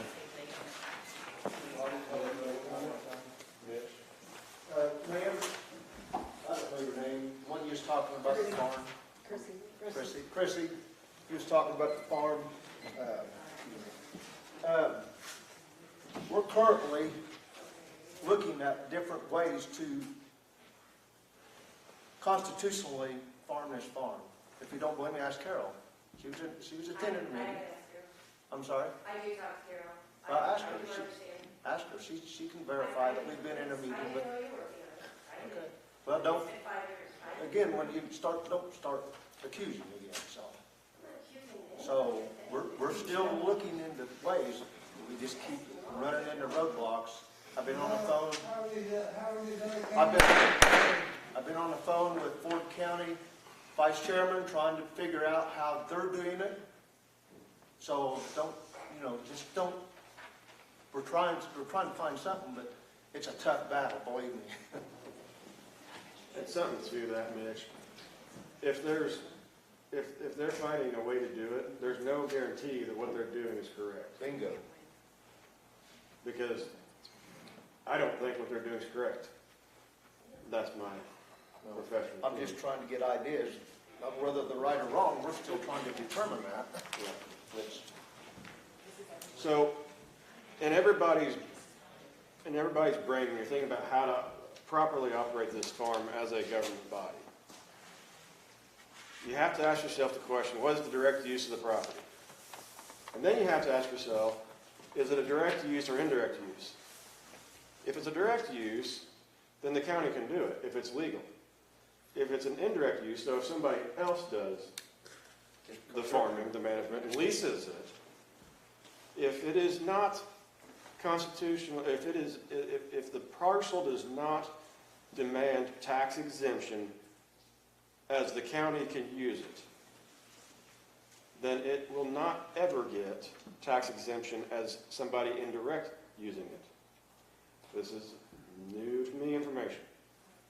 So, if anything we do on this parcel, as of current, so it's been determined that generating revenue does not demand tax exemption. It is unconstitutional for leasing. It's still unconstitutional for leasing for a private purpose. We have to find a public purpose lease. The land has to directly be used for a public purpose, not subsidiary use like revenue. Revenue, we have determined, does not demand tax exemption. So revenue does not allow somebody else to use it. Even though they're a tax exempt, they're a public purpose entity, since they are not directly using the property in their public service, it's unconstitutional. Anyway, so for example, when the when a company owns buses, or I'm sorry, when the county owns buses and a company operates those buses, that is a public service. That property is directly used for public service. It's direct use. And that private entity, whether it's profitable or non-profitable, they can lease it, but the property of the county is in a direct use of public service. Everything else, basically unconstitutional. Public body comment. Ma'am. Did I misunderstand, but back when the dive team stepped down and you had your 6 or 7 days where you came to an agreement and Austin sat with you or stood with you, he agreed that it was a good agreement, you two agreed to it, or everybody agreed to it, Austin comes in here and then he agrees to it with you, he walks in here, and one by one, everybody stepped down. Is that my recollection, that Austin Pritchard, the leader of the dive team, who should be the liaison between the county board and the divers, and he's the one that agreed with you that that's a good agreement, then he came right in here and said, no. Is that my recollection? Yeah. No, he wasn't. He agreed to the agreement. Okay, question, answered, affirmative. Public body comment. Any other questions? All right, public body comment. Ron? Bobby, I got a question. You were talking about the farm. All right, go over here. You can review the video, and they clapped when the resolution passed. And then they all had their prepared statements and decided to quit and then blame it on county board members. Blame any not wanting to provide for the citizens on the board members. If they cared about the residents, they wouldn't have quit. If they cared that somebody was in the middle of the river that could have walked out because it was shallow enough, they wouldn't have quit. If they cared about people on the lake, they wouldn't have quit. If they cared about the dive team, they would not have quit after the county board appeased the dive team commander and changed the resolution in favor of what the dive team commander wanted. And then I think he showed up at that meeting knowing they were going to all resign anyway, no matter what happened. But that's what happened. They all quit. They abandoned the public. That's all I have. Thanks. Ma'am, you had a question? Yeah, I had a question about the farm. You're talking about the tax exempt part. So if they lease it out to John Doe over here, and he farms it, can't, from the proceeds of the farm, pay the taxes? No. See, the issue is, if we can't farm the farm because we cannot demand a tax exemption by doing that process, in other words, we can't be profitable, the county, okay, therefore, that's a direct use. So if the county engages in a farming practice, that's a direct use. That has been determined that it does not demand a tax exemption. Therefore, indirect use, which would be your John Doe farmer, it's the same story. It's an indirect attempt of doing something, the same thing the board cannot do. Furthermore, if a farmer leases the property, they they require basically the closure of the property, because they're going to put their crop on it, and that's for them to profit off of. So that's a private engagement.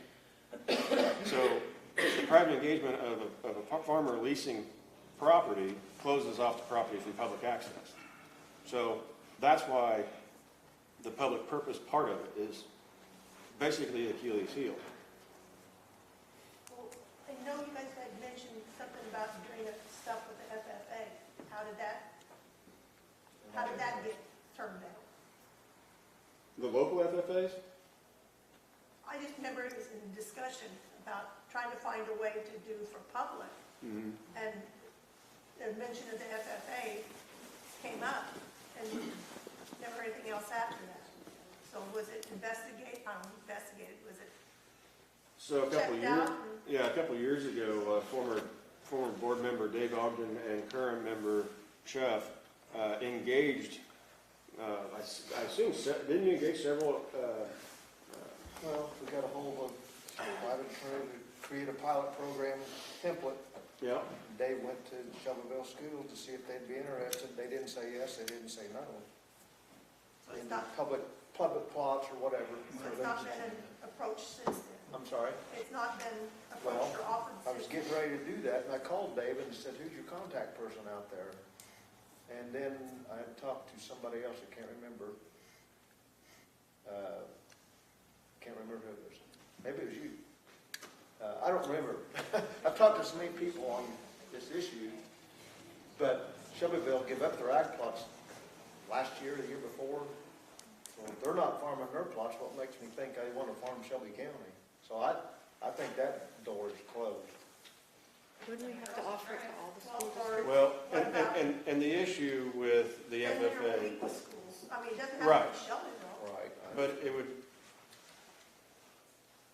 if there's going to be schools not involved, it would, It's a nightmare. the administrative nightmare that would be year over year. This school's going to be involved, that school's not going to be. This school takes the obligation, or say half the schools take the obligation, and then half of those schools actually follow through with their obligation because of X, Y, Z reason.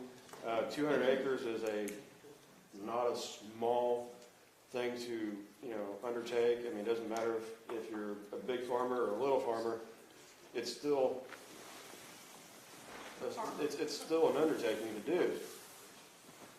So the coordination and the obligation, we've already seen it here with the school, or with the farm out here north of town, that if they've already dissolved that farm situation for the FFA chapter.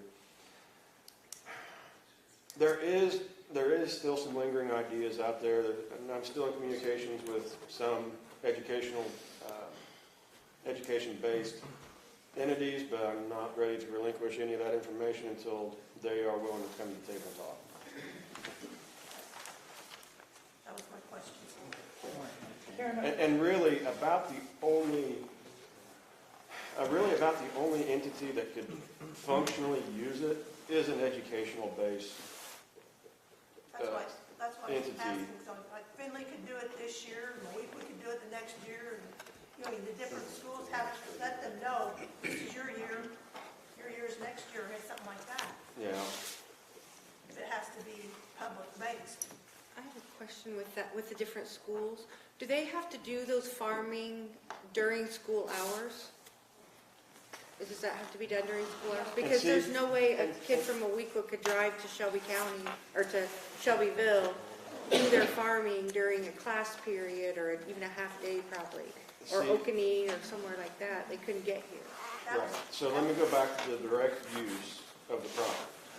So if the FFA chapter is going to farm it for profit, that's the same as us farming it for profit. Okay. They need to use the property for educational purposes. This is not an FFA chapter thing.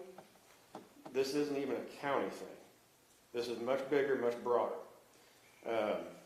Because for an entity to hold a piece of property for educational purposes, for example, just using the FFA because they've been a hot button topic, when they do their soil CDEs, they can go out and dig pits. They can use different pits different times of the year for their educational purposes. They can use it for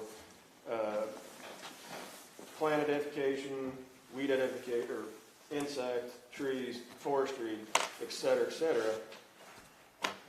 But the holding of the property itself has got to be somewhat centralized, otherwise it's going to be a nightmare. And this is what came up in conversation about 3 or 4 years ago, is working out something locally may or may not be really functionally feasible. So anyway, we're moving on. We're moving forward with some ideas. And Mark's had his hand up forever, so I'll turn the floor over. You've covered most of it. Hey, Bobby, Talker. I've been informed that the Shelbyville FFA still farms their Kenneth Deal ag plots. There has been no change with the Shelbyville ag plot management. No change with it? And that's coming from the school board president. So what they do with it last year, because they did something with it. I saw they had something up for bid. Didn't they cash for it? Their names are still out there. I mean, I can ask her, but that's what she said, that there's not been any change. Well, they did some ground out last year. Yeah, they cash for So, it. anyhow, public body comment. Public body comment. Public body comment. Clay? This would just be more questions, but has anybody seen what's going on in other countries, like Germany, France, and when these farmers are making huge protests where they're shutting these farms down? Has anybody else seen that besides me? Or that's very disturbing. And then I hear we're in the Corn Belt. And we got FFAs all over this county, and share like Christian County, kind of share with them some of the people that live in. But we're in the farm belt here, and the FFAs, they're kind of curricular and extracurricular. So they have a little bit of money, but they're constantly trying to make money. They'll serve at these banquets and stuff. The kids, they do different things. They have petting zoos. They do things to raise money. But it seems funny to me that we're in the middle of the Corn Belt, and FFA has to be funded by donations. And this farm here is sitting here, 200 some acres, 234 acres. Why does it even have to? Why can't they have a piece of property, and they have a piece of property over there that would be in their location? Why does everybody think we have to have this one piece of property? Why couldn't it be in their location? Why couldn't it be 20 acres here and 20 acres there, or whatever they can use? It seems funny to me, especially that they're trying to shut farming down all over the place, and we go along with all this BS, all these windmills and these solar panels. I used to think they was a great idea. They're not, and they're always they want to shut down farming. They're always coming down on farming. Well, these kids can learn these farming practices that are more, forgiving to the ground. But we should be looking into, preserving the soil, building up the ground. I've seen people do it. Both my grandpas built soil. I mean, it was amazing what they did with poor ground. And but we better figure something out, because farming could come under attack by our own government. It could happen. It's already happening all over the world. That kind of stuff is going over in Europe. It's going to happen to us someday as well. Think about it. Public body comment. Thank you, Mr. Chairman. Sonny Ross, Windsor. I've sat quiet for a long time. I've been a punching bag for roughly 6 months. I haven't personally received them, but you can go online. There's been death threats towards me. No one seemed to have a problem with that except for a few select friends. I did take it up with the sheriff. We looked into it. It did not rise, and I agree wholeheartedly with the sheriff that it did not rise to criminal offense of a death threat, so nothing was done. I appreciate the sheriff's help with that. I've been called a liar right there where Mr. Brown's sitting. I was accused of inappropriately touching my foster children in front of my foster child, which is not a foster child. She's an adopted child. Adopted, foster, biological, it doesn't matter if you've had one, they're all the same. Amen. Completely inappropriate, completely uncalled for. Right. Just, I bring my 11-year-old child, I bring my 14-year-old child. They want to come here. They want to learn and understand what's going on and why that's criminal. I've been accused of being a child abuser for bringing a child to a board meeting. People are allowed today to just make whatever accusation they want to make.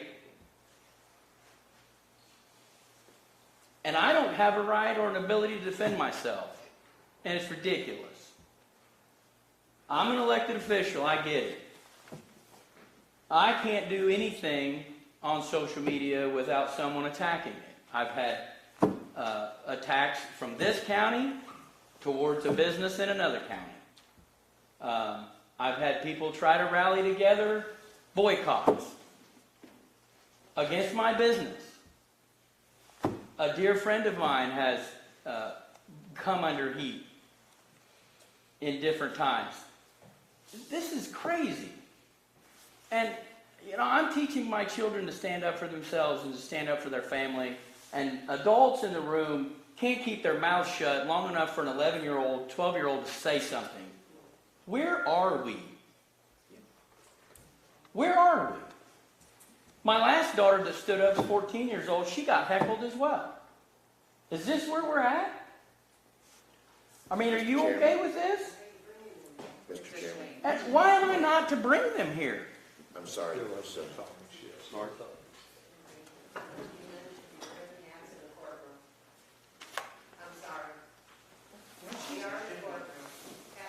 he has sat here very quietly and listened to everybody.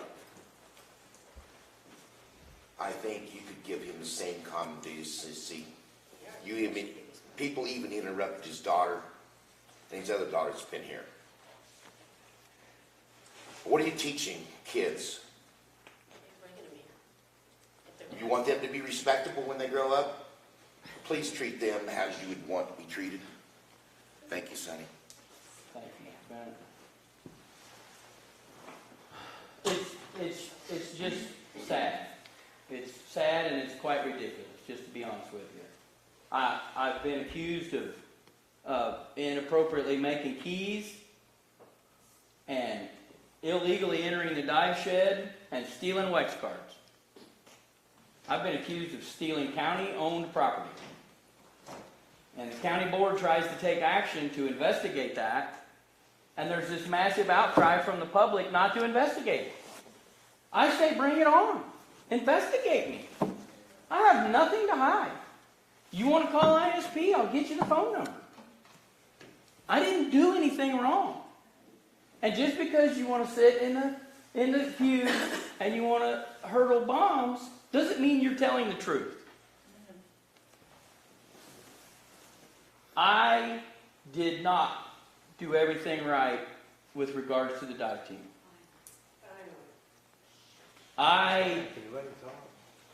It's difficult for people to let someone talk, and you wonder why I don't talk. My dear friend has told me to keep my mouth shut, but I'm disobeying her and her, so y'all just have to love me anyway. You go, Sonny. Listen, I didn't do everything right. I know that. Okay? I had all the right intentions, but it didn't matter. I still did a few things wrong, and it blew up. Now, if anybody in this room or online or anywhere in the United States thinks for 1 second that this is what I wanted, you are sadly mistaken. I got on this board, and if the chairman is honest, he will tell you that I wanted to help the rescue squad, and I wanted to help the dive team. Now, my little girls want to cook supper, and sometimes they mess that up. But it don't mean we stop them from trying. I messed it up. I get it. I've tried to make an amends for that. We passed a resolution. We've done everything we have. I've still been in communication. And there's still questions about tort immunity. There's still questions about workers' compensation insurance. And we're trying to work through those.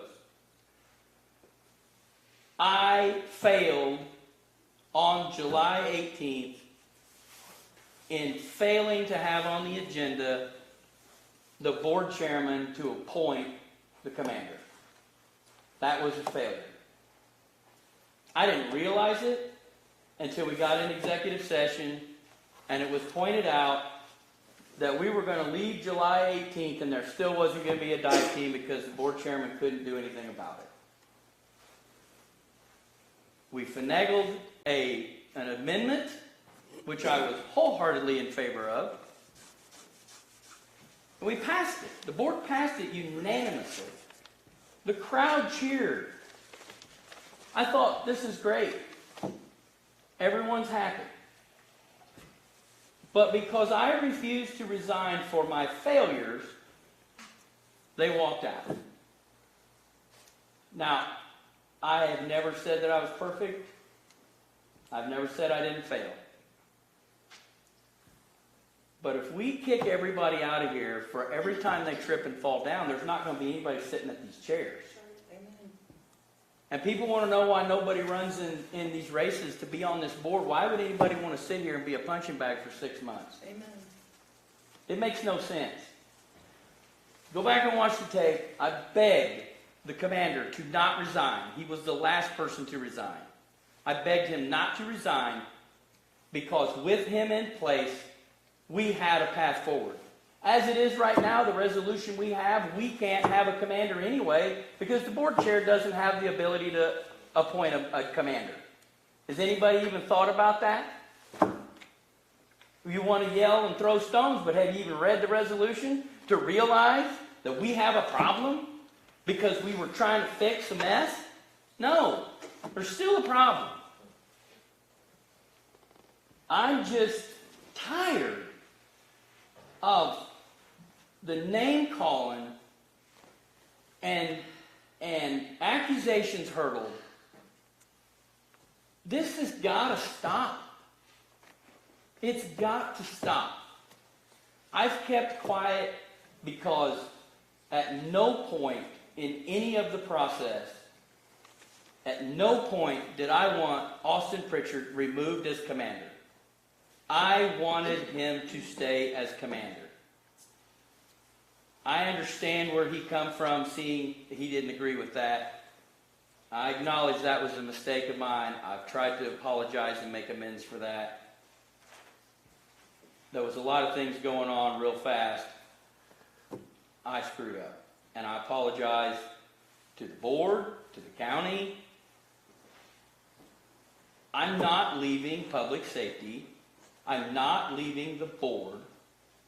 This is not about I'm more important than anybody else. This is about I was elected to this board, and I know about public safety. I have a desire to help the rescue squad and the dive team, and I can best do that suited in the seat that I'm at. So if anybody wants to talk to me one-on-one, I'm happy to talk to them. But this nonsense and these child abuse accusations and these you're a liar accusations and you're a thief and you've stole county property, it's got to stop. I appreciate you allowing me freedom, Mr. Chairman. I yield back.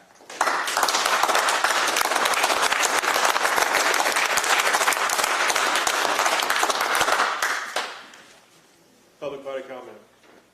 Just a question. Oh, you got your hand. Yeah, we'll save that. I just have a question. This problem with the resolution that does not allow the board chairman to appoint a dive team commander for our dive team, is that something? Being taken up in public safety. Okay, I was going to ask if legislative could be any help, but.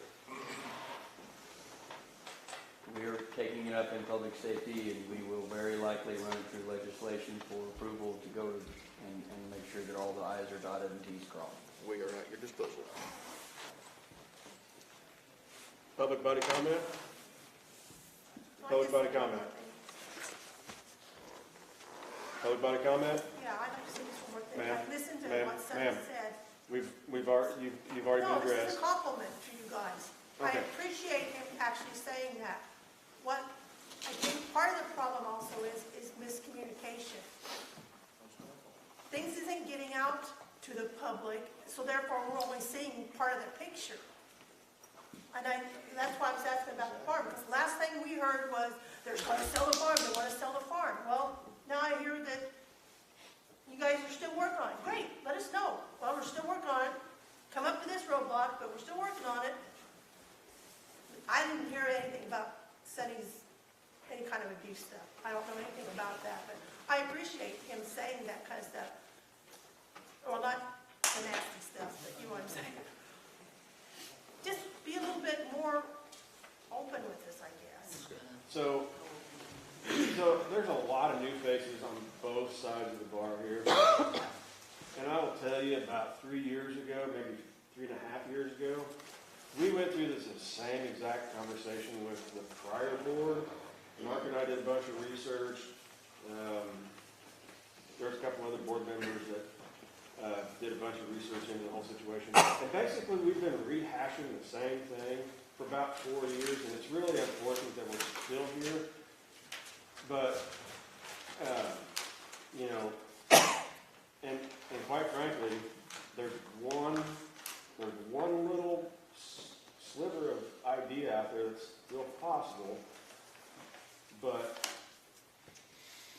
the overall 99.9% me is saying that there is no legal constitutional reason for us to own the property. I wasn't talking just the farm. I know. I was talking in general. But, and then, you know, these conversations, they expand across a couple of different boards. And like I said, the landscape of the faces on both sides, whether you're on the board or in the gallery, what's agonizing, and I do believe Jeremy was the last public body comment question. What's agonizing in this whole situation is we've argued the farm for 4 years. We've had this dive thing for 7 months. We've had other issues, and we've never resolved things from 3 or 4 years ago. I mean, there's very little that's gotten resolved in the last 3 to 4 years. And what's agonizing is when all we do is debate the farm, we get nothing else done. Virtually nothing else done. Because it takes an absorbent amount of manpower just to concentrate on keeping everything on the straight and narrow while we're arguing about something else. You know, I'll call it a smoke screen, but there's a lot of smoke screens that have been flying for the last 12 months. You know, all the hoopla about actually it's really confusion on the state's attorney versus the assistant state's attorney versus a special prosecutor. Where's that money going? You know, that whole thing for the better part of 4 or 5 months wasn't even board business. So it's just taking mental time and mental capacity out of people that it's really not necessary. And we've done this for years and years and years now, and the people are going to suffer, and they still are suffering. But I will say this. If there's anything we've learned from this whole dive thing, it's that we inherited problems, we're still inheriting problems, and we're still trying to fix problems, and when we try to fix them, we get kicked in the face. And that's the agonizing part. We try to fix things, and we get kicked, and kicked, and kicked. Tim? See, I was really hoping you were going to say that we need to be kind. If we would have come to this and approached it differently, I don't think this would still be a problem. Or prioritize. Well, But Tim, I asked, where were we not coming? hold on, Martha. Where was the board not coming? We've gone through what the board did. We can only act legislatively in so many ways. We did that. We acted legislatively and got kicked, literally, right in the gut. So I just ask that the board members keep their chin up and keep working in your appropriate divisions and areas, and we'll keep working on solutions. There's plenty more problems, and we'll keep moving forward. Anyway, I had one more public body comment. I don't think I had anybody's hand up. Clay? I think confession and repentance is a good thing. I liked what Sonny had to say. But we all make mistakes, like he said. And everybody's made a mistake in this whole thing. We got to admit that. When people confess and repent, we can all do that. You don't have to be a Christian to do that. You can do that and be a secular person as well. Well, there's one thing I'd like to make comment to Sonny's comment is if errors were made, however they were made, so be it. But like I said earlier, it's what you know when you know it. And if what you know right now is contradictory to everything you thought you knew, then you have to act in the respect of safety to the public, the people themselves, the entire county, and the risk involved. And if that's what you know at that point in time, it is what it is. So, anyway, I digress on that.